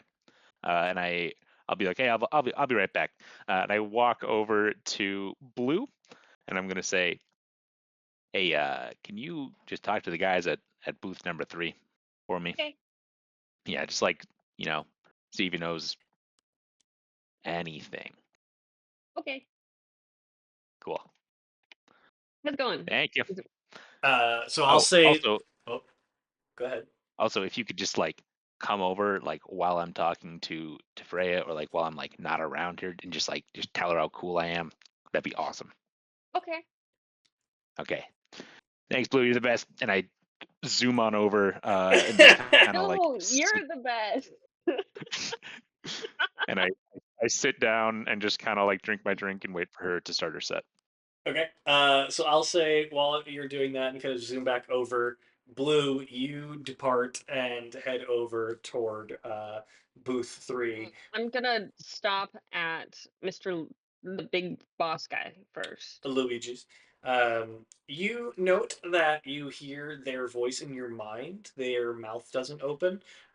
Welcome to a large Luigi. What can Luigi do for you? I do you have a lost and found here? Yes. Are you looking for something in particular? I Yeah, could it's like a potentially ball. tell you if something was lost and now it is found. Yeah, a ball. I cannot Not say like an that. orb. I cannot say that I have found any balls. No, we are not a children's playground. We are a fine establishment of food and drink. Okay. Is it okay if I look around for it though? Uh, of course, if there is something that you are looking for that you wish to find, I would encourage you to do so. But please do not disturb my wonderful guests. And if I may, I have not seen you before. Uh, could you have lost something despite never having been here before, Miss Blue? Are you called Blue because of the color of your skin? Yeah. That is very cute. I like that quite a bit. Did you pick that name for yourself? No, it was a nickname, but I like it, so now it's mine. What is your real name? I love to know my patrons. No, thank you. Ah, a quiet type. I understand. I don't mean to pry. I don't know the social cues of women and men, but I am very grateful to get to know them nonetheless. So you don't wish to tell me your name, and so I will call you Blue. Blue, I Thank have you. not seen you before, and yet you come in here saying you wish to find something in my bar. And so you must understand if I am a little bit distrustworthy of you. Well, I'm not gonna bother anyone. No, I would never dream of such a thing. You seem like a very sweet young lady. Thank you. Then yes, ask around to your heart's delight. But if I see you, and I will, and all 6 eyes just look at you at the same 7 eyes look at you at the same time, I will have unkind words for my very kind new patron Blue. Okay. And they let you depart. Okay. We'll hop on over and start. I think I'll just casually make my way over to booth 3. Okay. And I'm looking Argus. for anyone with like awkwardly like bulging pockets, like they have something bulky in there. Okay, go ahead and make a investigation check as you approach. What about a perception check? It's an investigation check because you're looking for something in particular, Could be. but it could be an investigation check. 8. An 8. Yeah. So as you are walking through the bar, you just kind of like start going like this, and like at one point you like bring your goggles up a little bit, and you hear a voice in your mind that qualifies as being a little weird. Sorry. Yes, and you drop the goggles, drop the attempt, and just decided to cozy up in the booth next to Argus, or on the other side of Can Argus. I make a spontaneous magic item change? Can they be night vision goggles? Instead of what we talked about. Yeah. Do you not have dark vision? I don't think so. Okay, yeah, they give you dark vision up to 60 feet. Yeah. Okay. Yeah, I'm gonna go slide into the booth across from Argus. Okay, but caveat: wearing the goggles during the daytime, everything is just blinding. It's just white It's just light. yeah, no, yeah, I definitely tried to put on the goggles and yeah, I was like, yeah. But you cozy up nice. across from Argus. There you are. So you're blue, I take it. Yeah. As in you knew what my name was, or you're just making an observation? Both? Nice. I Okay. heard you and your friend talking over there. Yeah. Me and So Mr. Luigi. Luigi. Yeah. But no, I mean your other friend. Oh, Mr. Rat. Yeah, nice looking man. Oh my God, Ri- he's great. Rich looking man. What looking man? Rich looking man. Yeah, I think so, but you wouldn't be able to tell. I've been remodeling. Yep. But no, but he's really great. He's my boss. We're not together. Noted. Mm-hmm. I'm looking for something that I lost here. You lost it. Mm-hmm. Make a Odd, I haven't deception seen you check, around. Blue. And Argus, you can make an insight check. Perception is a 14. Dirty I get a 20. plus. Yeah, you can tell she's full of shit. Yeah. But you can play it however you'd like. Well, it's interesting now. What is it that you're looking for? Ball. Well, me too, honey. But maybe it could be a little more descriptive. I'm looking for it for Mr. Rat. I don't know that much about it. I'm just looking for a ball. Well, fortunately, uh, no balls here for now. Are you okay? I'm taken till later tonight. But anyway, anything else about this bowl? Mr. Rat's looking for it. I guess it was left here by a guy like last night or something. So if you come here a lot, maybe you know who like usually sits here or something like that. There's a guy here the other day. Uh, unfortunately, a little straight for my taste, but whatever. Hopefully, I don't know if that's Mr. Rat, but hopefully not for you. No, didn't say any kind of bowl, Okay. but Like nothing left behind or anything, like a treasure map or something. oddly specific.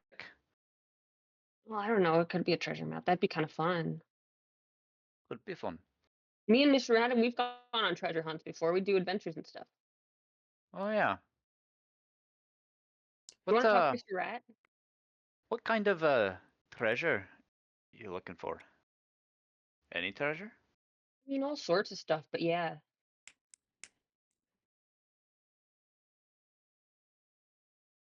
I think I'll. If you don't know any more about the bowl, I think I will talk to Rat. Okay, I'll go get him. Okay. Freya, you hop up on stage to begin your set and see the little blue lavender-haired girl that was woman. That how old is Blue? I'm getting young vibes. It's really ambiguous. Okay, got it. And you see her kind of like she's like this weird skip in her step. Like people don't walk like She's this. short round from Indiana Jones, right? She's what? Without the racial undertone. She's Oh short no, she's round from not like she's Indiana not a Jones. child. Definitely like an adult, but you cannot tell how Yeah. old she is. Okay. She's kind of And also, you skipping. don't know the aging scale of age and us. Yeah. She's You don't definitely know what I know. she's kind of skipping.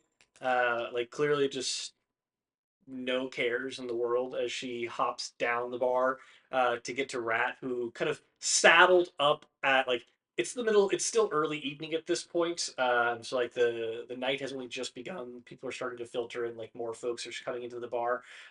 He has chosen a table basically like dead center in the middle of the bar and is like sitting there kind of leaning back on the chair, just making like uncomfortably long eye contact with you.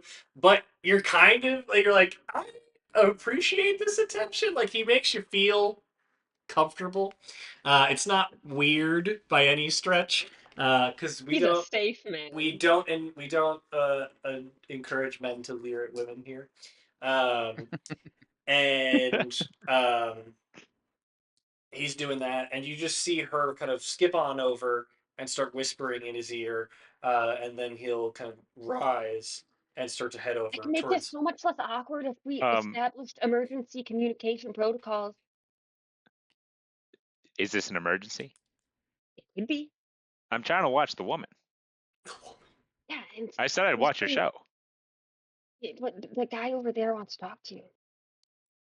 What guy? And I look over. Guy in booth 3 Okay. where the fuck out. Well, all right. And I like look at Frey and I go, and I just kind of like get up and walk away. Like pointing at Rat. And you still can like very much see and hear the show. It's just like off to the side from where you were seated. Yeah. And Can I Freya, like sit here and appreciate everything for you, like as a proxy? What? What? What are you saying? Don't worry, I'll stay. I'll hold your spot. And order Okay. hot sticks. Yes. What did you do? Did you ask him anything? Did you guys have a conversation or? Well, I think he wants to look for treasure and stuff. He sounded really No interested way. in it. Yes. Okay. Yeah. He seems cool. He's got extra bedrooms. I've been redoing them. One of them's everything's yellow in there. Okay. No, that sounds good. All right. Mhm. And I get up and I go talk to Argus. okay. Before you head over there, Freya, what are you doing? Are you starting your set, or are you gonna attempt to do anything else? Once I've taken care of all the customers the way Luigi would want me to, I'm gonna start serving cunt. Children watch this. I'm setting a homebrew rule. You get to say it once per session, That's and not no gonna more, and no more. I second that. You're gonna have to Actually. put me in timeout. All in As favor? I the think only woman here, I second it. Rat's the only one that can't say it definitively. So Definitively, yes. We limited Christopher on mustard, and he followed that. Mustard!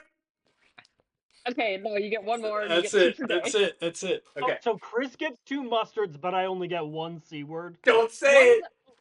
objectively not a good word in this session? Objectively not a good thing. We'll get an explicit tag warning.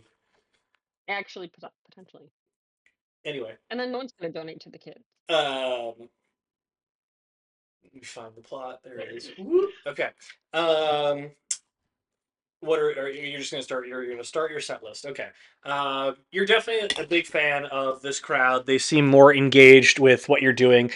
You're also very keenly aware of the fact that it's a bigger crowd than last night.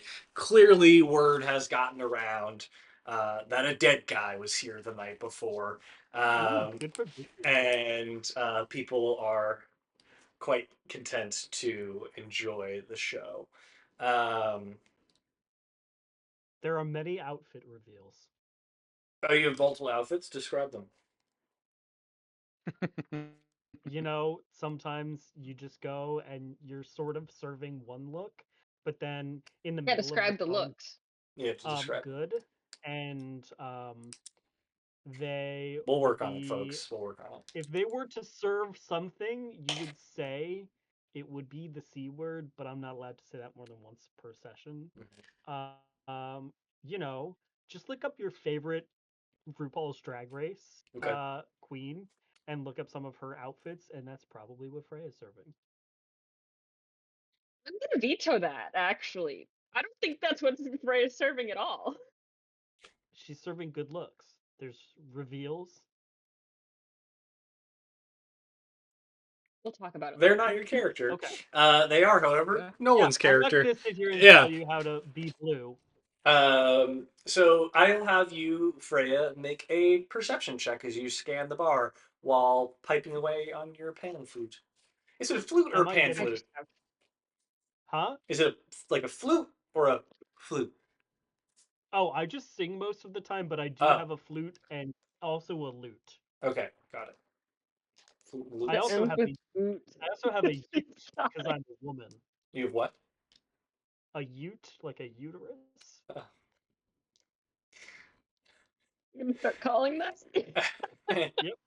It's a No, ute. Nolan's. I won't make it weird. It's not weird until you say it's weird. What am I doing? Sorry. You're making a perception check. Oh. That would be a 15. Okay.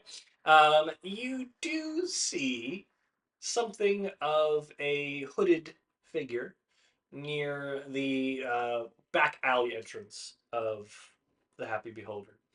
And they're just kind of standing there, and you like dark apparel, glamour, maybe, but you're not 100% sold. Tall and ominous. Tall, I mean, you wouldn't call him ominous.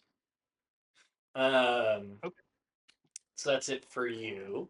Rat, you saddle up at the bar. Actually, let me just cover real quick. Sorry, because you did roll well, Freya. You also see Illith is working tonight. She is a tiefling server at the Happy Beholder.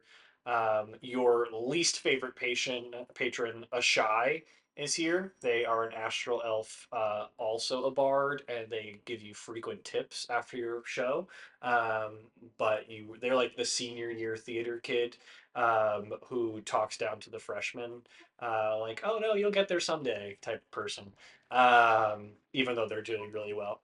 Um, In and case we're in the same place. exactly, yeah, exactly. Well, you're on stage and they're not. Like you're not in the same place. Um, and then there are, there's a couple of gifts. Those gnomes that were playing cards earlier have added a third and a fourth member. So the audience is filled up a decent amount. But you don't spy anyone else that you know in the crowd. And yeah, Rat, you saddle up in the booth next to Argus or across from Argus. They put their book down and give you a kind nod. Did I hear their conversation, like his conversation earlier with Freya? Make a perception check to see if you would have. Oh. Don't remember my perception. 13? It's kind of far away. I'm gonna say you get like catch like drips and drabs of it, but not really. You are like on the other side of the tavern by this point when you were sitting there and like you were kind of like attempting to listen. You got the vibe that he's a flirt, but nothing more. Care for a second mojito? Yes, I'd love one. That'd be great. Yeah. Am I at this No. conversation? Are you blue? Does Rat want me to be there? Rat doesn't care. Hey, I'll be there. So you're looking for a ball, huh? Yeah, something it's small, spherical, it's got some concentric rings on it. Hmm. You see So anything like that? Definitely bowl-sized then, not orb or sphere. No. I've been trying to say this. It's definitely more of a ball than an orb or a sphere. At least size-wise. But not like a marble. Yes. You see anything like that?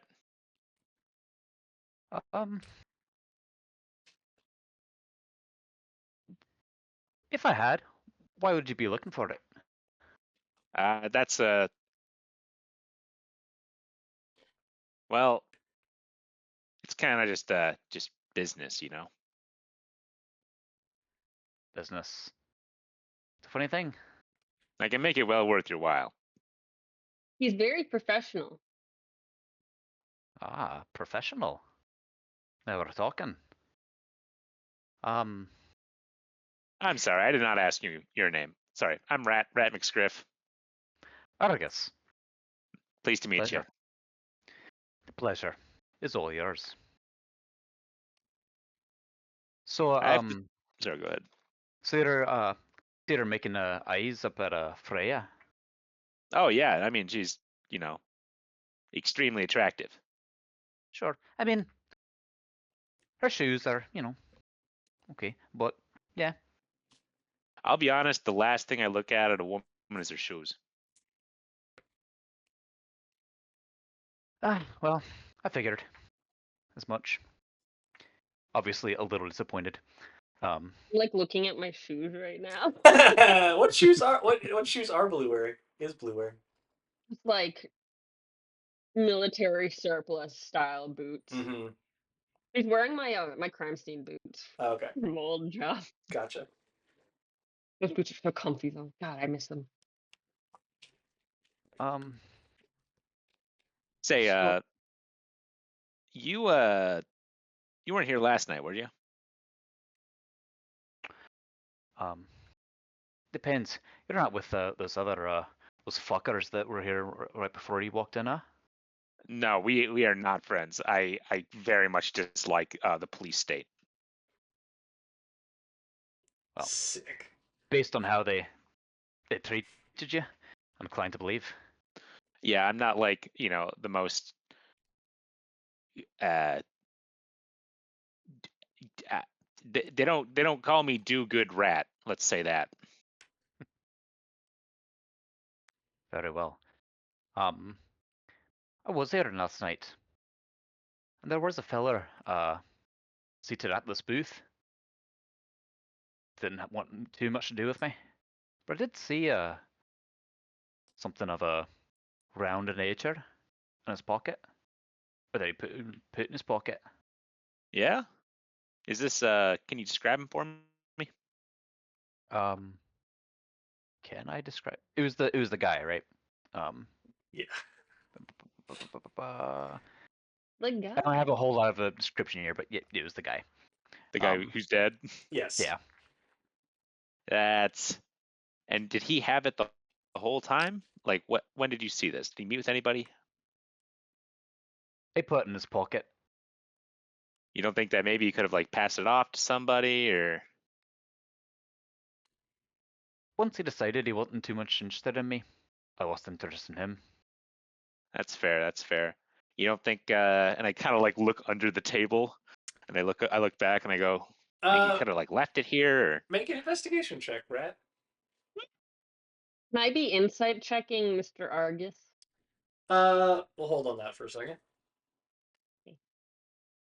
Investigation is a 10. You duck your head under the table really quick, don't see anything, pop right back up. Blue, what are you attempting to insight from Argus? If the guy maybe did leave it here or something, or if it didn't get passed off.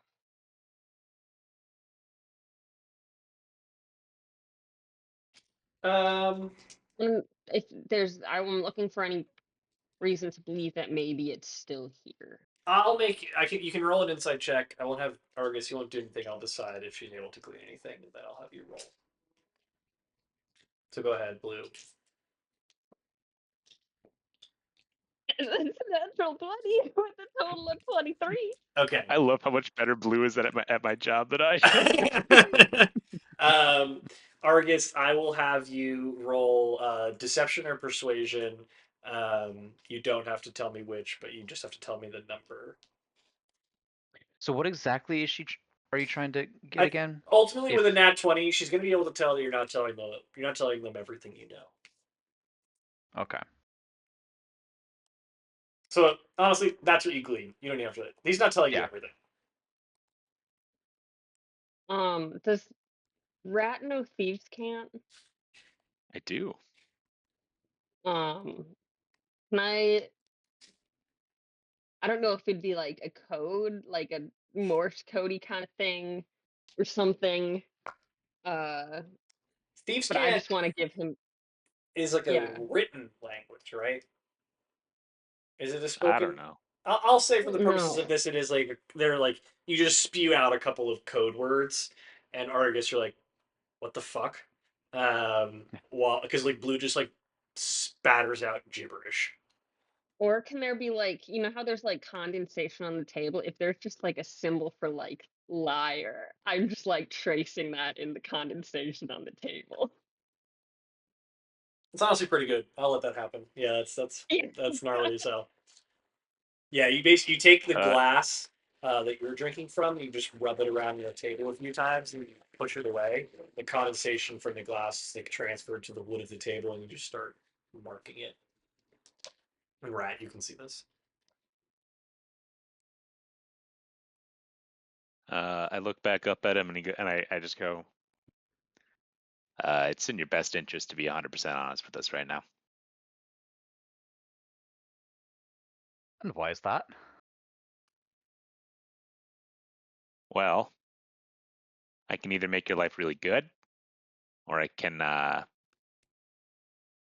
do something else.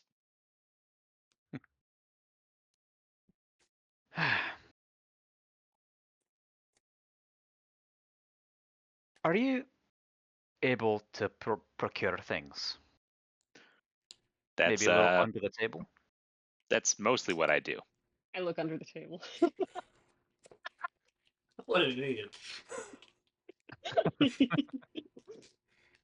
I'll pause for just a moment and say that, like, Freyja, while this conversation is happening, like, you kind of reach the first break in your set. So you do like 3 or 4 songs, and you feel like it's an appropriate opportunity for you to snag a quick break. And you see that the trio are still talking over at booth 3. I will approach. Hello, everybody. Hey, Freyja. Hi. They're not. I turn to Argus. They're not really like bothering you, are they?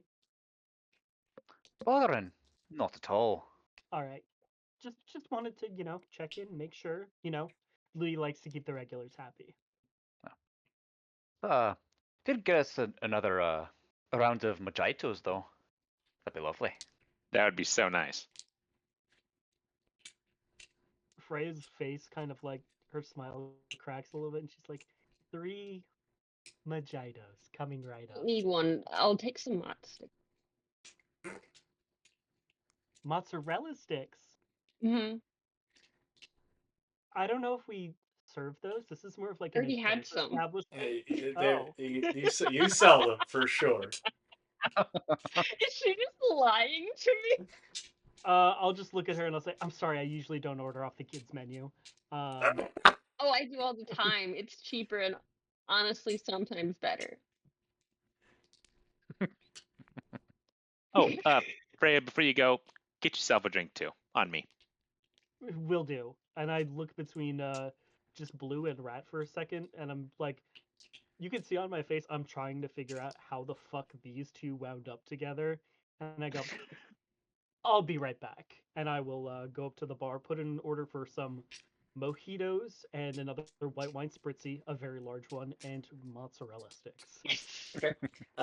Luigi says, Freya, feel free to take an extended break if you need to. You have been so helpful warding off those pesky magistrates. But very helpful magistrates, watch. I will have those drinks over to your table.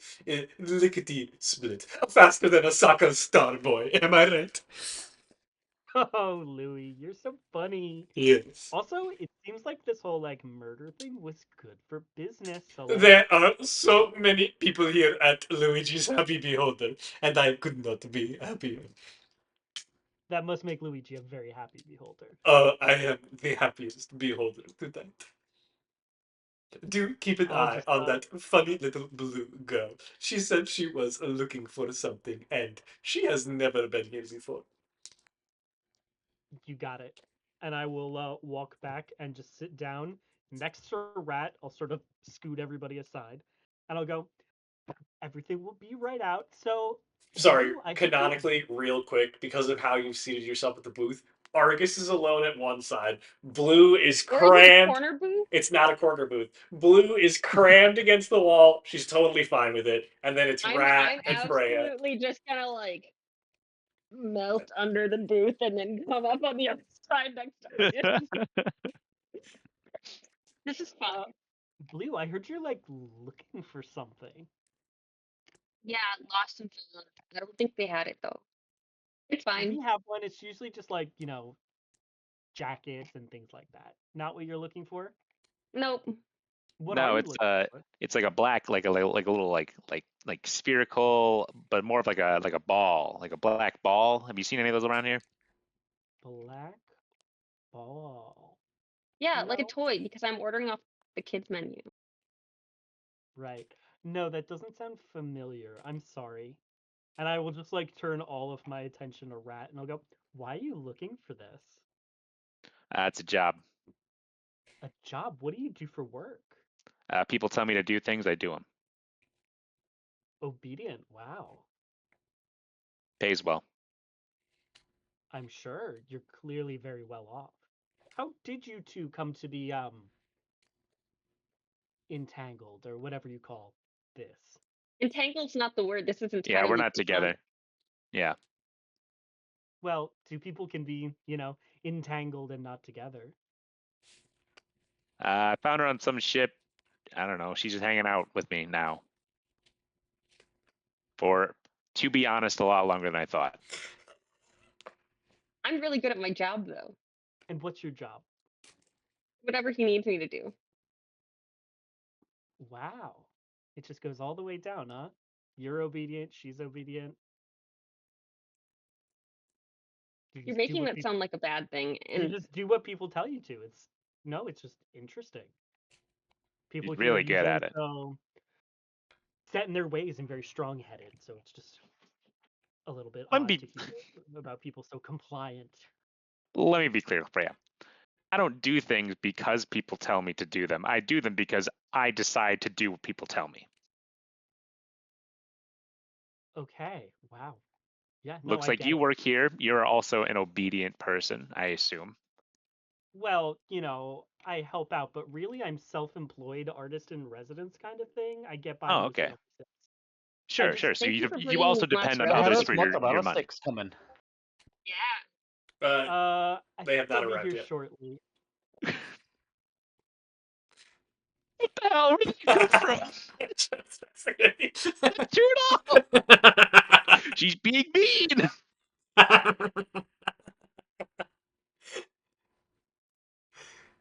So you're all looking for a ball. Well, not you. And I point at Argus. I don't know what you're looking for. Not this one. Not this one, meaning rat Ball. or the ball. Gotcha. Are you holding those two dice in your hand to symbolize playing with somebody's manhood and thus making them feel inadequate and like, you have all the power in the situation? And if I was, is that a problem? Oh, this was Nolan asking, not Freya. Oh, Yes.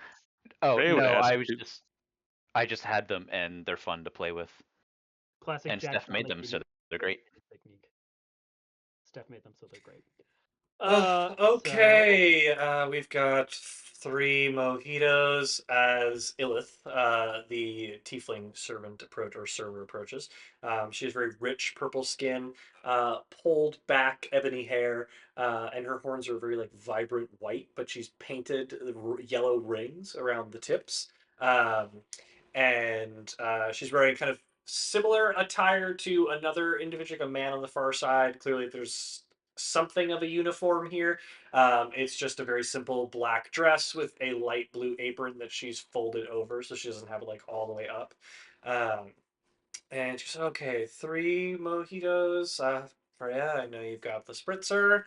And she'll place it in front of you, and then you definitely had the mozzarella sticks, didn't you? And she Yeah. just looks over at you, Blue. She's okay. in my Well, head, Blue is going like this as they're like put at the table. Like she's very excited. she just places them down in front of you. She kind of like crosses her arms over the tray that she had. Can I be getting you anything else? Freya, doesn't your set start soon? Oh, probably. Yeah, I should be getting up. I was just making conversation with these people. They're very interesting. Of course, everyone who stops by the Happy Beholder is an interesting individual because this is an interesting place. And I imagine that all of you are here because of the news.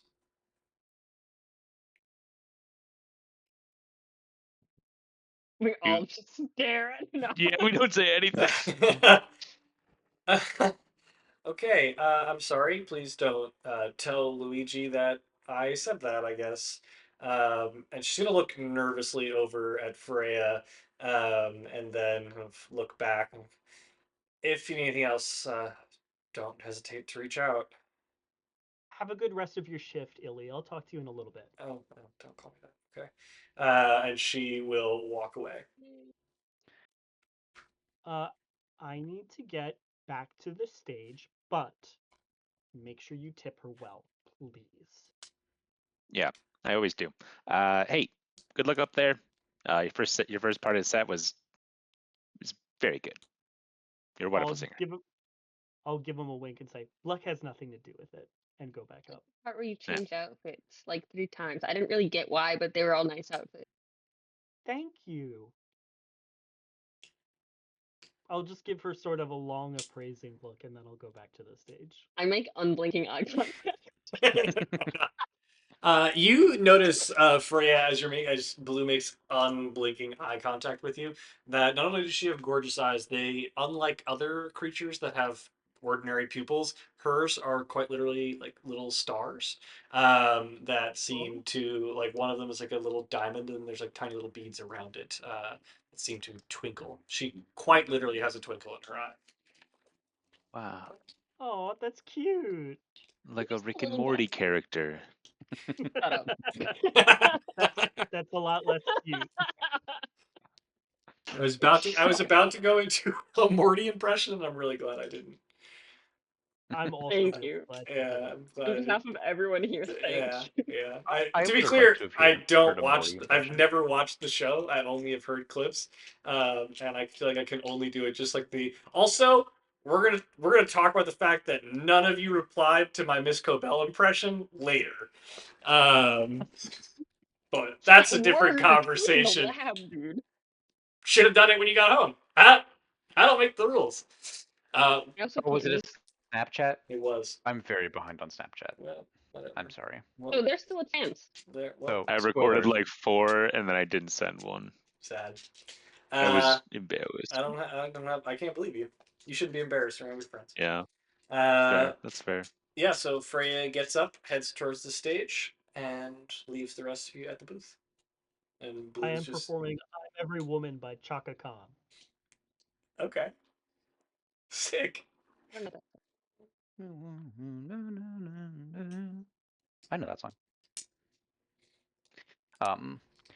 Was he getting So- kind of mean? What was that? Was she getting kind of mean? I think she was getting a little mean. Yeah, she's Well- mean, but it's like it's kind of hot. Yeah. Okay, It's I'll keep wingmanning. Okay. it's a look. It's a vibe. Okay. But so back to the bowl conversation. Yes, the ball conversation. I'd love to get back to that. He likes to talk about no. Because it seems to me that, and I'm a very good judge of character, I'm a very good judge of when people are telling the truth or not, that you are not telling the truth 100% in this scenario. Really good at it. Not said one thing that's incorrect. And what's that? I've said I've not said one thing that's incorrect. Oh, well, you're clearly leaving something out. Well, Braid, I do have a date tonight, but stick around. Maybe tomorrow I might have something for you.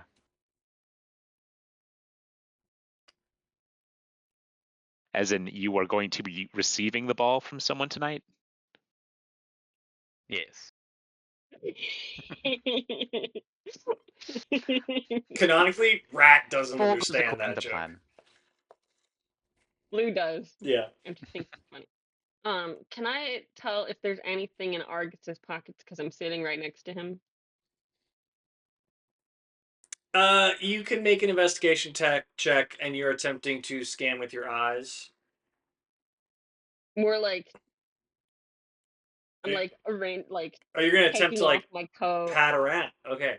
I'll have Yeah. you make a performance check and an investigation check to see like how well you're able What to. about a sleight of hand No, check? because you are making a conscious effort so that he feels you I'm touching just him. taking my jacket off and then putting it back on. You're Put my making a jacket off. conscious effort to attempt to pat him down. You have to make That it is feel correct. believable. Okay. One of these things is a 1. Okay, so you rolled a 1 on performance. What's your and investigation? a 10. Okay. And a 10. You're basically like smacking Argus as you like shimmy your jacket off. Sorry, it's really hot in here. But like then if as I you're take doing off, it, you I'm do like cold. squeeze at his rib cage a little bit. Like you're just like it doesn't go well. And like Argus, you feel her like grope you. And Blue, Sorry. you do like feel something, but because Argus is like going like he's like recoiling, you don't get a sense of what it is. I'm gonna take 10 solid seconds where I just put my head down on the table. I'm just disappointed in myself. Good Oh. to see that not So- everything's changed about a Steph character. Well, This all happens and then I'm just like face down on the table for at least like 10 to 20 seconds. She all right? Yeah, she does this sometimes. I don't. She's quite clumsy. She's not good at her job, but Well, Heartbreaking.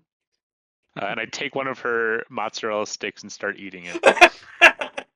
You're drinking her milkshake? No, her mozzarella sticks. I know, I was making a reference. Drink your milkshake. I know, right? Well, Oh my God. Argus, I think if you see, are you gonna be hanging out here at booth 3 all night? we're around, sure. Cool. I think we're gonna be hanging out somewhere else.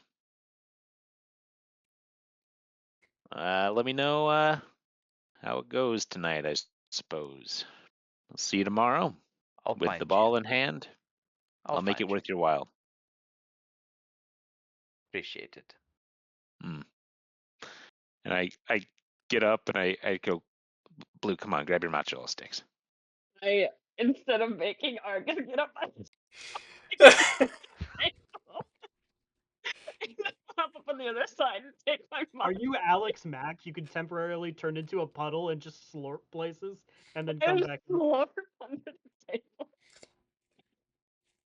Your bomber jacket gets like hooked a little bit. Fuck. Sorry. She backs up and like just keeps going like that. And Sorry. it takes like 2 minutes, but she does I'm very dexterous. extricate herself from the bar, and Rat's just standing there as she does so, and and I look like a kicked puppy. and she just gonna So like, sad. and you're just kind of standing there watching it all unfold. Yeah, I'm just gonna wait until she's upright, and then walk far enough away where I can talk to her without anybody else hearing. Okay. Mr. Rat, I beefed it hard. Hey, it's all right. I mean, do better next time, but it's okay. Look, I don't know what's going on. People seem to be real cagey. Something's going on, yeah? Feel like it's worth our time to stay here? Kind of see how the night unfolds? I know you just really would like to watch Miss Freya's song. God, yes. Would I ever? So I But can go eat my mott sticks at the bar. okay, yeah, you do that. Maybe Okay, just should ask I around. wait? Okay, I'll ask around. See Actually, if no, anybody else was here last night that can, identify what the hell went on over there. I don't know. That bartender thinks I'm sketchy, which he thinks I'm sketchy. Luigi thinks you're sketchy? I don't know. He kept saying that I was going to cause problems because I've never been here before, and I was asking to see the lost and found, which I thought was kind of reasonable. That is reasonable. Thank you. Well, If you end up staying late, should I wait up for you, or should I just meet you back and then I'll make you and her oatmeal in the morning, like usual when somebody stays over. yeah, don't wait up. Okay. And listen, if you want to use the emergency contact, you can just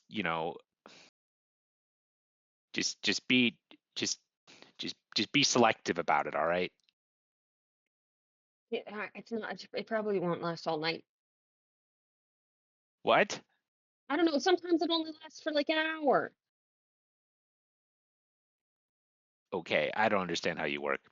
Okay. And I will establish a psychic connection. I'll be like, "Is this working? Is it working?" Christ. Yeah, no, yeah, you're in there. Can I Okay. communicate back? Yeah. Okay, I say that out loud though. Yeah. You can. Where's a D6? Right? A D6 in this household. What the hell is one? I've got 4 right in front of me if you need somebody else to roll it. This will last for 3 hours. Pretty good. Okay. So yeah, if you end up being in danger or something, let me know. Otherwise, I'll be on the ship making. Maybe I'll make overnight oats for this one, or I can just make some in the morning. Like, Yeah, no, that sounds good. That sounds good. okay, All right. Break. okay, I'll go finish my mott sticks at the bar with Mr. Luigi, and then I'll head back to the ship. Okay, you're not. And I will watch Freya for the rest of her performance and kind of like keep an eye on Argus's booth at the same time. Okay. Can I I look keep an eye out for anyone sketchy looking though. Yeah. can I like go to the bathroom or somewhere where I can be alone for a minute? Yeah, you can head to the bathroom. Okay. Making sure nobody's following me, I would like to pull out the box. Okay. You What's have in the box, man? you have pulled out. Box! You have Tiny little Gwyneth Paltrow head. You have pulled out the box.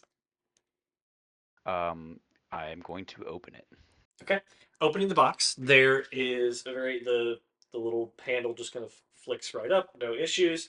And as the box kicks open, there is a very loud home as a small black sphere just kind of hovers out, and it starts to like extend just a little bit, like the concentric circles like break up, so it starts to kind of like look like a bunch of little tiny plates stacked on top of one another. And then it like as you just kind of like stare at it and it starts to float, and you just see that it's like actually starting to float out of the box, like it's starting to float higher and higher and higher. Um, as you touch it, there is a ring that resonates through the bathroom, and the plates shimmer a gold hue and then collapse into a little ball, and it drops, or sphere rather, and it drops into the box. I'm going to close the Make box. an Arcana check, having touched it. Ooh, that is a 24. Given your studies to date, you would definitely get a sense that there is some kind of graviturgy magic associated with this object, and that it clearly responded to your touch for a reason. Like you get the sense that anyone attuned to, or like at least somewhat educated in graviturgy magic, would be able to work with this particular item, as it likely does not adhere to gravity, and that is why it started to float. Because given your studies, you are keenly aware of this fact that spelljammers, the realm sphere, like the realm crystals where within like societies exist, the Rock of Bral, create their own gravity, but they can be regulated by magic. So the Rock of Bral has an extended gravitational field that it uses to have crops on the underside, and so it requires a magic an item of some magical quality to avoid that gravitational pull. Hmm, interesting. I'm going to put it back in my bucket. Um, and I'm going to walk out and see if we can find Dustin. Okay. He's back. Go ahead and make a perception check as you exit the bathroom.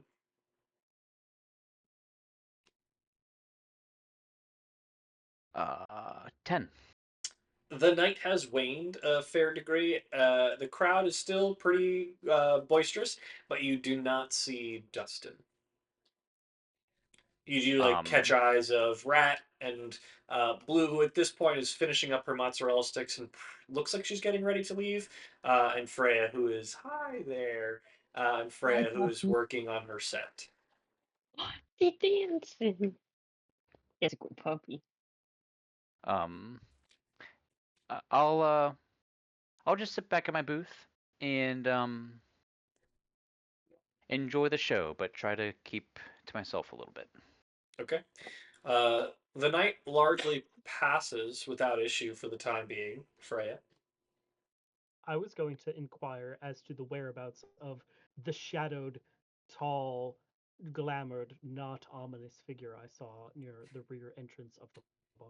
Make a perception check. I've perceived 17. You no longer see them.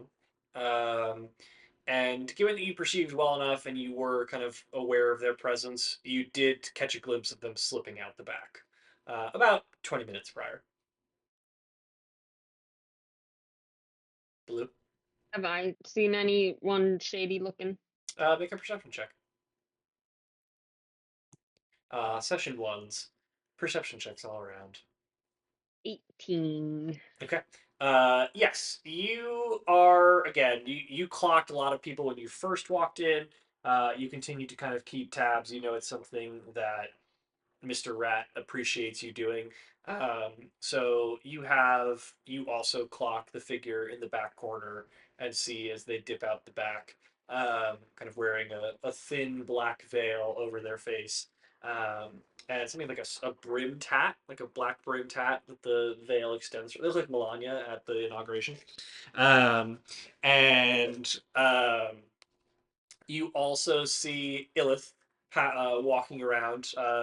tending to the various denizens of the Happy Beholder. You see an elven bard who, every once in a while Freya is singing, um, tunes on their fiddle and attempts to play along, but it is horrifically out of tune, and people attempt to get them to stop. Um, you do also see a Nyogi whose partner left them, and they kind of tap their tail a couple times against the desk or the tavern table to the beat of Freya's songs. Um, and nobody else nefarious. You definitely see a couple of people just kind of hobnobbing around. Since I've finished my mott sticks, I am going to pay Rat's tab and tip like half, like 50%. Wow. Um, and then It is 8 and gold then for all of the drinks that you all have procured and the mozzarella sticks.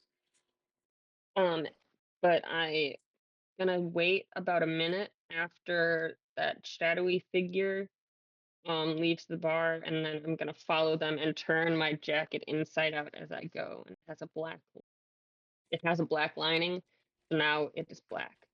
Okay. You slip out the back of the Happy Beholder, and given that you are flipping your coat, I imagine you are attempting to do so stealthily. Yes. Go ahead and roll a stealth check.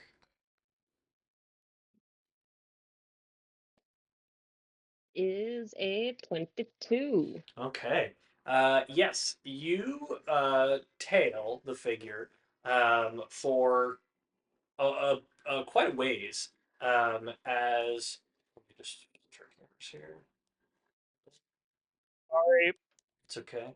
Um, Yes, you tail the figure for quite a ways as you make your way through the Rock of Bral. The Rock of Bral does not experience day or night. It is constantly lit as it kind of rotates in its gravitational field around a very large central amber star. So there is no mechanism through which it experiences night. But you get this. You're aware of the fact that the mages of the High Quarter have kind of spelled the gravitational field so that the hue changes throughout the course of the day, so that its residents experience some semblance of time. So you're in night, but it is still quite bright, just in a darker hue of orange. Um, you tail the figure as they make their way through the lower city streets, including back to the main run of fare that you kind of proceeded to the Happy Beholders to. So the way that the low city works is the Rock of Bral is about a mile wide. It's the low city, the middle city, and the high city. And the low city, the Happy Beholders, kind of perched on the nicer road that extends all along the low city docks, with a ring of warehouses, shops, and dry docks, and some restaurants, but for the most part, it's all like business and economic or commercial buildings.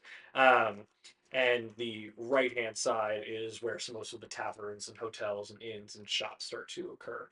And so you follow kind of about 3 or 4 persons behind the figures so that they are blissfully unaware of your presence. Um, and are you following them until you lose them, effectively? I just want to see where they're going. Okay. Yeah, so pretty much. So they walk all along the main road through the low market and up towards the northeast part of the Rock of Bral. So it is, it's not a short walk. Um, and they head towards the trade ring, which is where most of the ETC ships come in. So this is where like the docks have largely been bought up by the ETC. So where most of the docks in the city are owned and operated by all manner of sharks and proliferators. Like they are. The going market rate is pretty tough to get a dock at the Rock of Bral, or you're even for just a day. The ETC has largely bought out most of the space at the trade ring, which is why they call it that. But it also means that a lot of the warehouses up here are largely abandoned because there's no reason for um, private commercialization to appear here. The ETC has largely bought up most of the stuff and is just starting to drive out some of the local business. So it's mostly quiet, pretty sealed off. Um, and what they will do as you watch the figure now from afar, the trade ring, the again like the signage has kind of been pulled down. There's no very few people walking around, especially at this hour. Um, and they walk under something of a half collapsed archway that is veiled by shipping crates, old barrels. And as you get closer and closer, you realize that you have to get further and further away because there are fewer and fewer people. Um, and you see them slip behind some of those crates and barrels. And as you kind of crane your neck and run up to get a look, you see that they slip down a staircase that goes down to a lower echelon of docks and around. And it seems to even cut in something to the rock itself, which is pretty uncommon.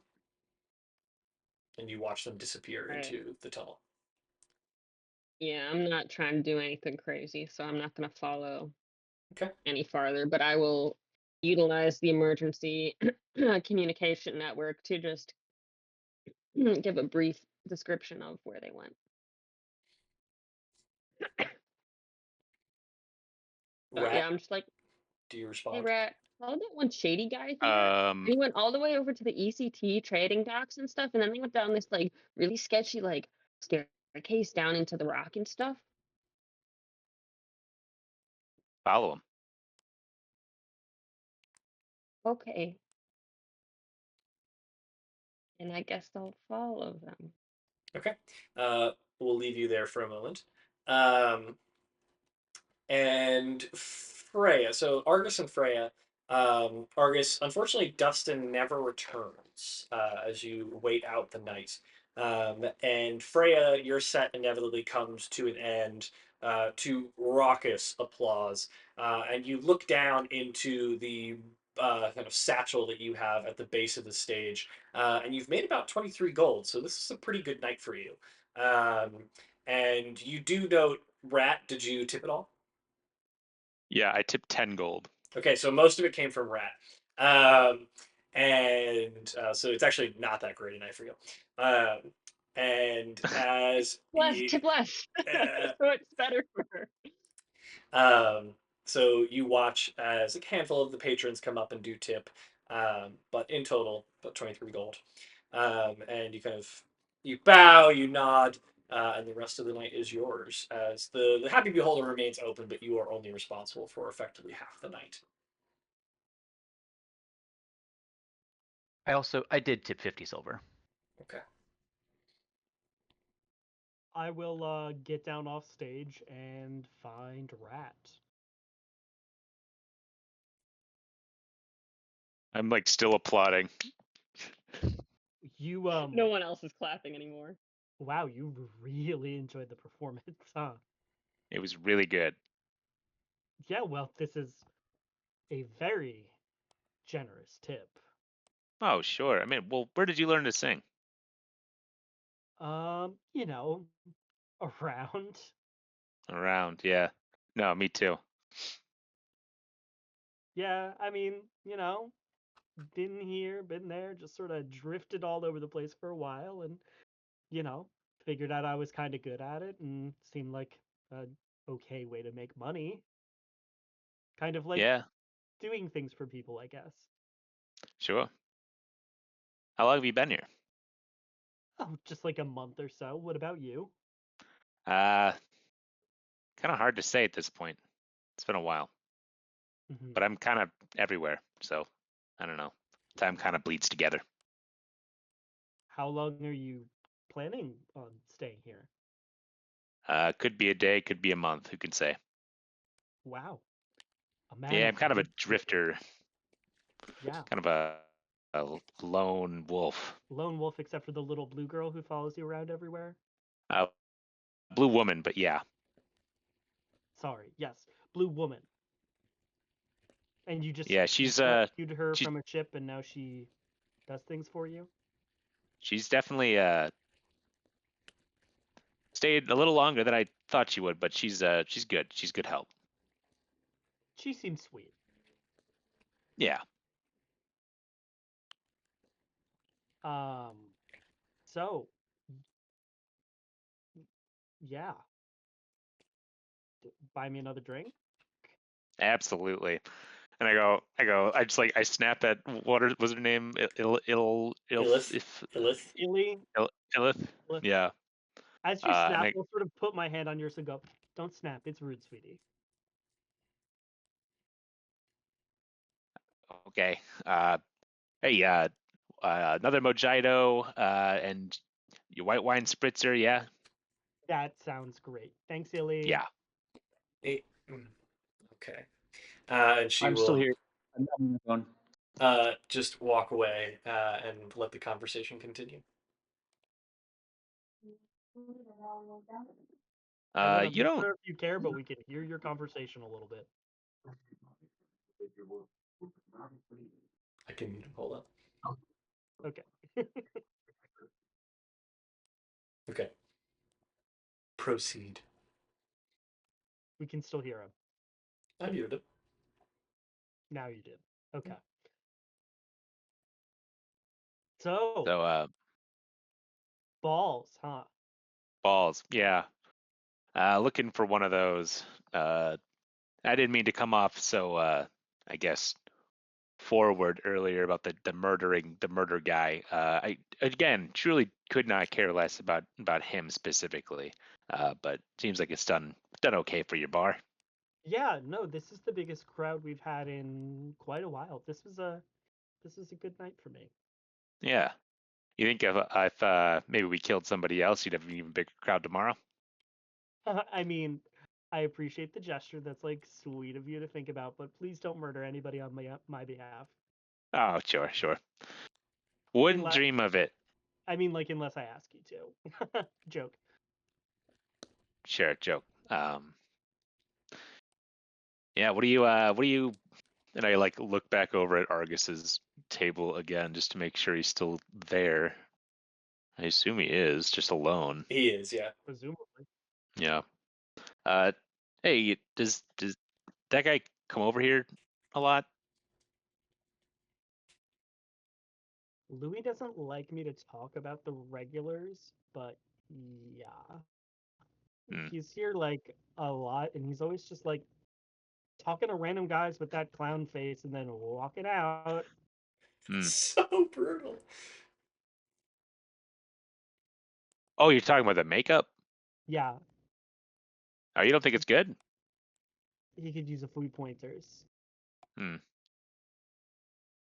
I guess I'm not well versed on it, but I don't know. Seems all Well, right I to me. mean, you think I'm beautiful, don't you? Oh, absolutely. Well, yeah, I'm good at makeup, so I couldn't even tell. you're sweet. Yeah, you've got to be like, don't mind me saying, but like the hottest girl here, like hands down. Mr. McScriff, I'm sure you say that to everybody. I don't. He does. I can tell you do, but is Chris still here? I am. I've just turned my camera off so Okay. it looks fine on stream. Gotcha. I will play into it and I'll be like, oh, stop. So, adventure, huh? Yeah, been kind of like I said all over.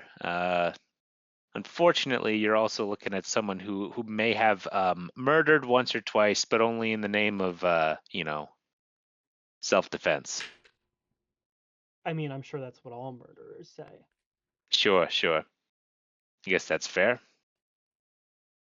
But That was a stunning lack of any sort of defensive answer. what? You just. Wow. Okay. You are unusual. Unusual. I don't usually get unusual. I usually get like creep and jackass. Well, I don't think you're a creep. Jackass, to be determined. Fair enough.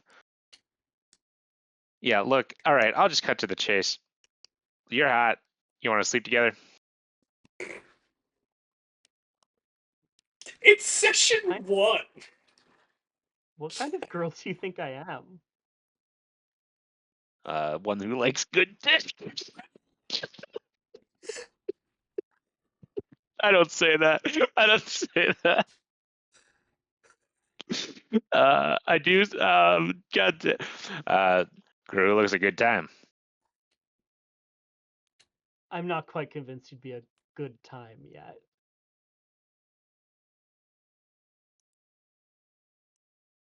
Do you want me to convince you? And how would you do that? I'm gonna lean over and try to kiss her. I am gonna roll a d6, 1 through 3. I'm gonna let it happen. 1 through 3. I'm gonna let it happen. 4 through 6. I'm not. It's a 3. I'll let it happen. Yeah. Is Rad a good kisser? Roll a performance check. Uh.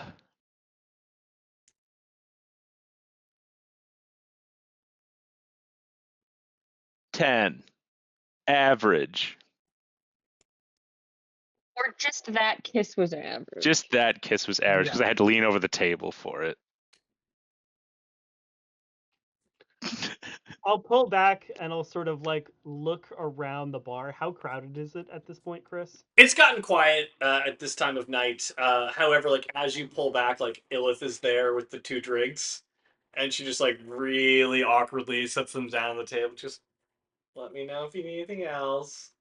And Thanks, very Illy. quickly, like squints her eyes, turns on her heels, and walks away.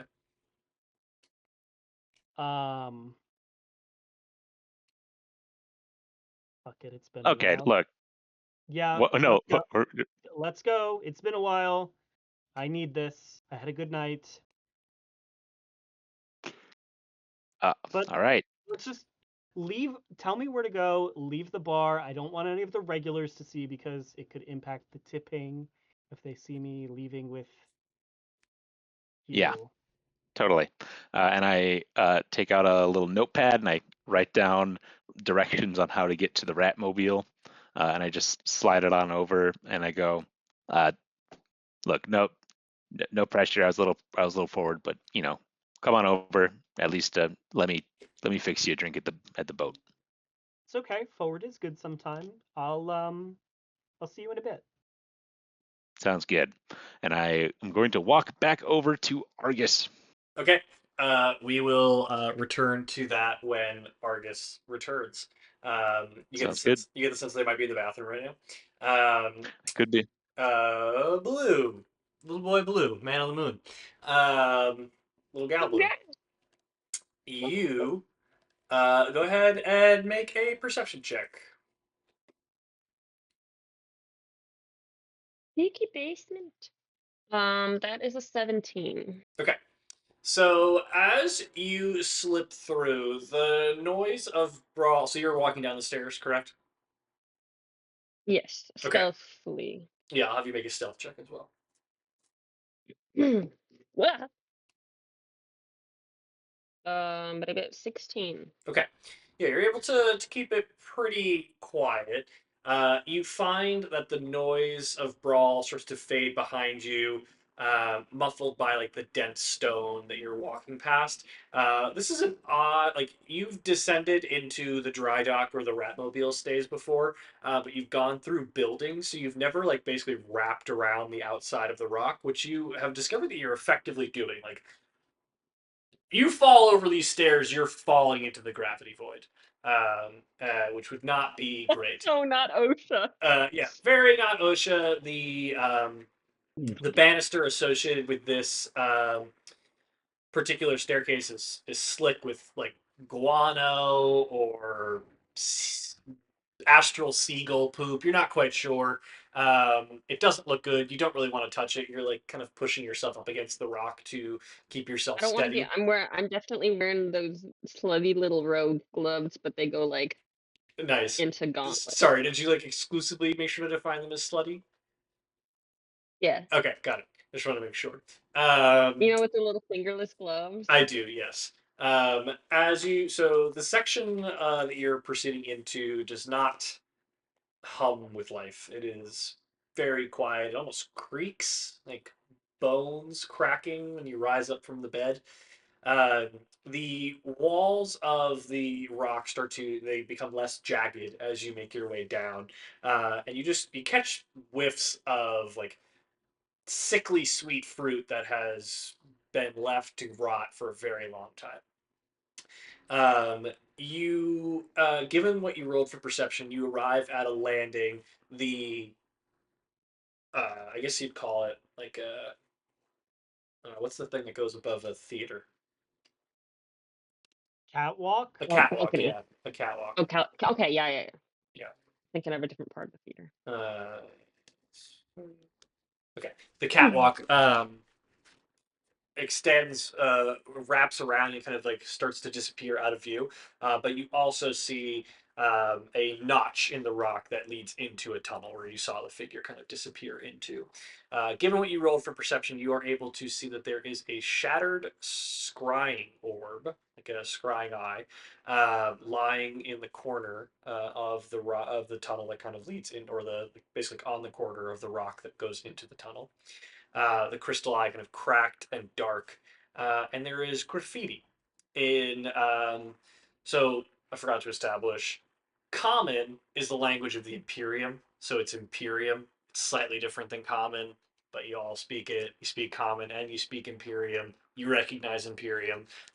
So this is the language of the Xiodan Empire, and there is some graffiti that's been kind of like burned into the rock and overwritten a number of times. And it's a very odd thing to say. Um, it says they see gravity. They see gravity. And C is spelled SEA, not SEE. Um, and there is right next to that graffiti, there is a broken lift shaft that descends into like further into the rock, and the tunnel goes deeper down, and it ends at a doorway, which is currently shut. Um, Throughout the passage, there's like some signs of life. Based on what you saw, you like catch glimpses of some empty supply crates. Um, and you rolled a 16 for perception. Yes. As you round the corner, like you're taking all this in, you also like clutch glimpse in the moonlight, the starlight rather, a single strand of glamour thread caught on a jagged rivet in the archway that props up this particular tunnel that bores into the rock. Black I thread. guess I will continue to follow. Okay. The passage narrows and bends and leads deeper into Brawl's understructure, which you have never ventured into. Rat has talked about it. Make a history check.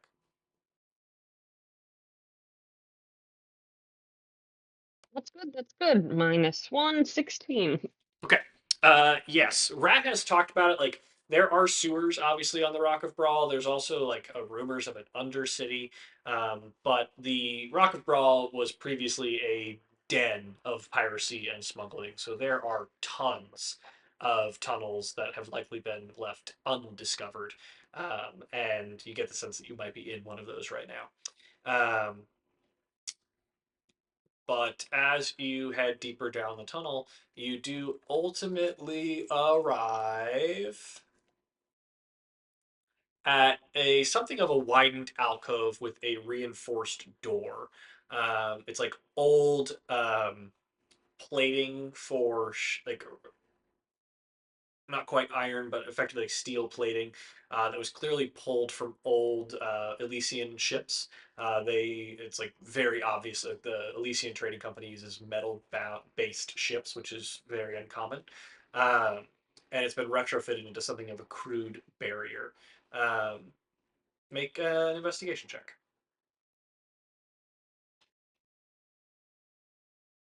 11. It looks relatively recent. Like the seams are pretty clean, recently installed. It looks active, but presented to be like you don't look too closely at it. Like it's just it doesn't look unfamiliar from the other things that you've passed and like have been like shored up. Like again, lots of you get like there's been lots of infrastructure in the Rock of Brawl that who knows where it came from. If I put my ear up to the door, can I hear anything on the other side? As you put your ear up, you do like feel like as you kind of like get your ear closer, you feel like your buns start to twitch, and your hair starts to stand on end a little bit as there's like a faint arcane humming, uh, a ward of some kind on the door. So you cannot hear anything, but you like as you get close, you're like, oh, okay, and you back away. Like you're smart enough to not Not get any like closer. trapped, A ward of or some that kind. it is trapped. Hard to say. It could just be locked. It could be trapped. But you're smart enough to feel that and be like, whoop, whoop, okay. Can I check the traps? Sure. Make an investigation check. 9. You don't find anything of note. There's a door handle. You gonna go for it? Rat, Mr. Rat. There's a door. Should I go? Rat, The you end of the hear scary that tunnel. like basically like as you pull away from the kiss with Freyja.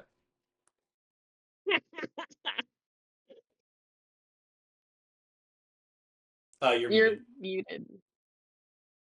I'm gonna wait to respond until I'm done talking with Freya. Okay, so Blue, you I'm So just kind of like like, you sit there another like anxious couple because minutes. yeah, Yeah. and you are gonna head over to Argus's table as you respond to Blue. Yeah. And I'm gonna say, what kind of door?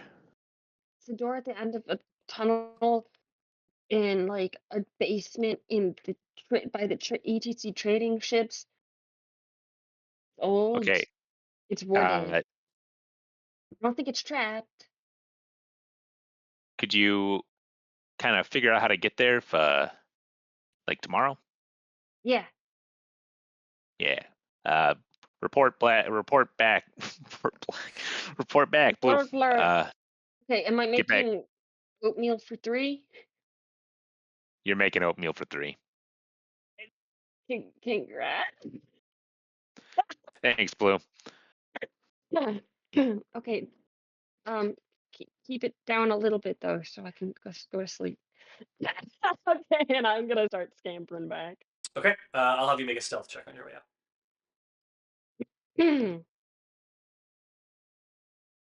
13. Okay.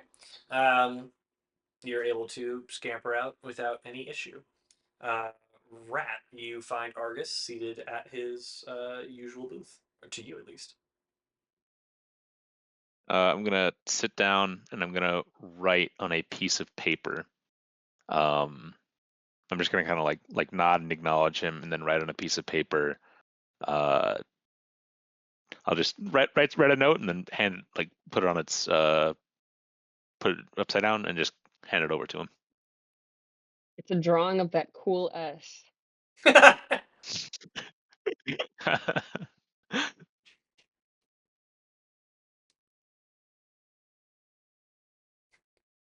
It says you're muted too, Argus. But we heard what you no, he's said. not. He was because I had him muted. Oh. There The you go. note says, if you see the orb, please please go here, and then there's like a bunch of directions to the Ratmobile, and then it says you're in grave danger, which I don't know. I assume though, and also I'm just trying to get him to bring it to me, but I put it in a note, so it's less hard to tell if I'm lying. Yeah. I'm gonna kind of roll my eyes. I am gonna like look at him with like a deadly seriousness if I can. Make a performance check. Unless you're trying to like intimidate him. Not really. I'm just Okay. trying to like, yeah. Okay. I got a 14. Yeah, you definitely like Argus. Like looking at this, you catch wind that he definitely means business, but at the same time, you've also been roughed up by like people before. You're used to this kind of intimidation. Yeah.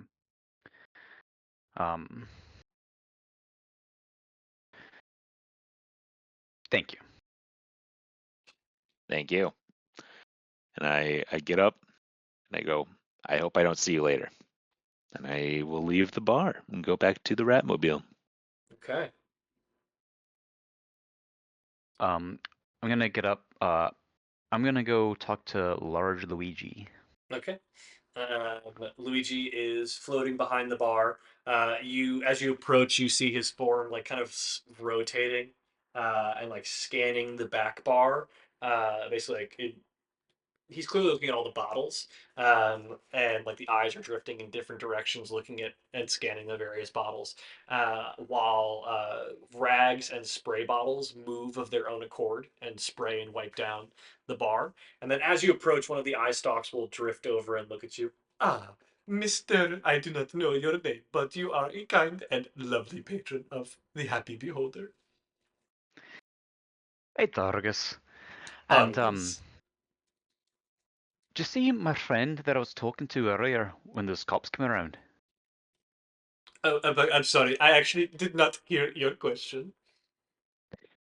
Did you see my friend that I was talking to earlier when those cops came around? Oh, yes, I do believe I have seen him around here before, but I saw him leave when the fine people of the Magistrate Watch were leaving as well.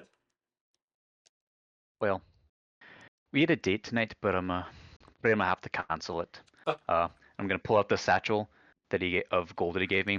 I'm gonna take out one. Can I give this to I I know board already asked Illith. Illith, yes. Illith. Illith. Can I give this to Illith? Oh, And that I'll is very kind of you. and if you see Dustin come back around, that was the name, Dustin. Could I give this back to him? And then I'm gonna like take it back, pull out a handful of gold, and then Okay. give it back to him. I'll say you grab, so there was 10 in there, so I'll roll a d10. You've given 1. You leave with 4 gold. And I Yes, will make if I see the gentleman again, I will be sure to give it to him. Argus, if I may, a word. absolutely. You have been becoming something of a regular here at Large Luigi's Happy Beholder, and I could not be happier because you brighten up the room. However, I will remind you that you are not an employee of Large Luigi, and you should be wary that not everyone will be as accepting of the line of work that you are in. If you don't mind my asking, it does not seem like something you wish to be doing. But here you are, nonetheless. Here I am. Is there something that you are searching for that perhaps you are not able to find? True love is not often at the back of a bar. That's not. Most things aren't, but money is money. Money is What can I money, say? and money is here in the Happy Beholder. Well, I hope to see you and your fine makeup once again, Argus. You have become something of a shining light in the Happy Beholder. Thank you so much. Yes. I'd love to be back. Well, we hope to see you again very soon. You're a real one, Luigi. Sorry, I'm just reading something in the chat. Um, Luigi, the eyes just kind of blink, rotate at you, and again, there's no smile. His mouth never moves. It's always in your mind, and just like that stuff. And inevitably, he turns around and starts looking back up at the bar, the bottles again. Okay. And I will start following the directions. Okay, you're gonna go to the Ratmobile tonight. Yes. All right. Freya, you are the last in the Happy Beholder of the company that you've made tonight. You watch as Rat interfaces with Argus, and Argus interfaces with Large Luigi before heading back out onto the streets of the Rock of Bral. And you find yourself rolling silverware, taking account of your tips for the night, and deciding your next move. I will, sit at the bar as I'm gonna do all this, and I'll go. Well, Louis, I seem to have a gentleman caller. Ah, is it the painted man? No, I don't think he's interested in what I'm giving. Well, Uh, the large Luigi has never learned to understand the dynamics of the men and the women with two legs. I am much more accustomed to the ways of my people, and we do not care one way or another. oh, sure, yeah, like no judgment here. It's just, everybody has preferences, and I'm not his, I don't think. Um, Speaking of, didn't really find out anything other than that they're looking for something. Did you get any information Large on? Luigi does not like to pry into the behavior of his patrons, Sure, just sure. as I will You not just pry into the behavior of my prime singer venturing out onto the night with a gentleman caller. right. The only time I would Apparently, ever pry into the behaviors of one of my patrons is if the legendary Max Vergoen, the prime C9 racer, came to my establishment. I know you do love that C9 racing. Yes. Anyway, um, I am going to go with that gentleman, Well, and I will see you later on tonight I will see you later or tonight. tomorrow. Tomorrow. The next day. You are off tomorrow. Do not forget, Freya. Sure. Take care of yourself, and Large I will Luigi see you when I always see you. does. Goodbye, Freya. I will follow the directions Rat gave me and also head towards the Rat Mobile. Okay. That feels like as good a place as any to pause for the evening. Uh, Thank you for tuning in to the first episode of our brand new campaign, Campaign 2 Upon the Astral Sea. This has been Nat20Hot. I am Chris, your Dungeon Master. We have returning for Campaign 2 Steph as Blue, Nolan as Freya, Brett as Rat McScriff, and Evan as Argus Dell. If you're tuning in for the first time, you can catch our entirety of Campaign 1 on youtube.com/at Nat20Hot. You can catch us here every Wednesday night at 8 Eastern, 7 Central. We're here on a Monday night because why the heck not? We will also run this probably on Wednesday. And we will be seeing you again, not this Wednesday, but next Wednesday at 8 Eastern, 7 Central. And until then, we wish you a very happy week, night, weekend, wherever you might be. And goodbye, Zomboys. Bye, As Starboy. Bye, Starboy. Starboys! Rest our boy. Bye, Starboy.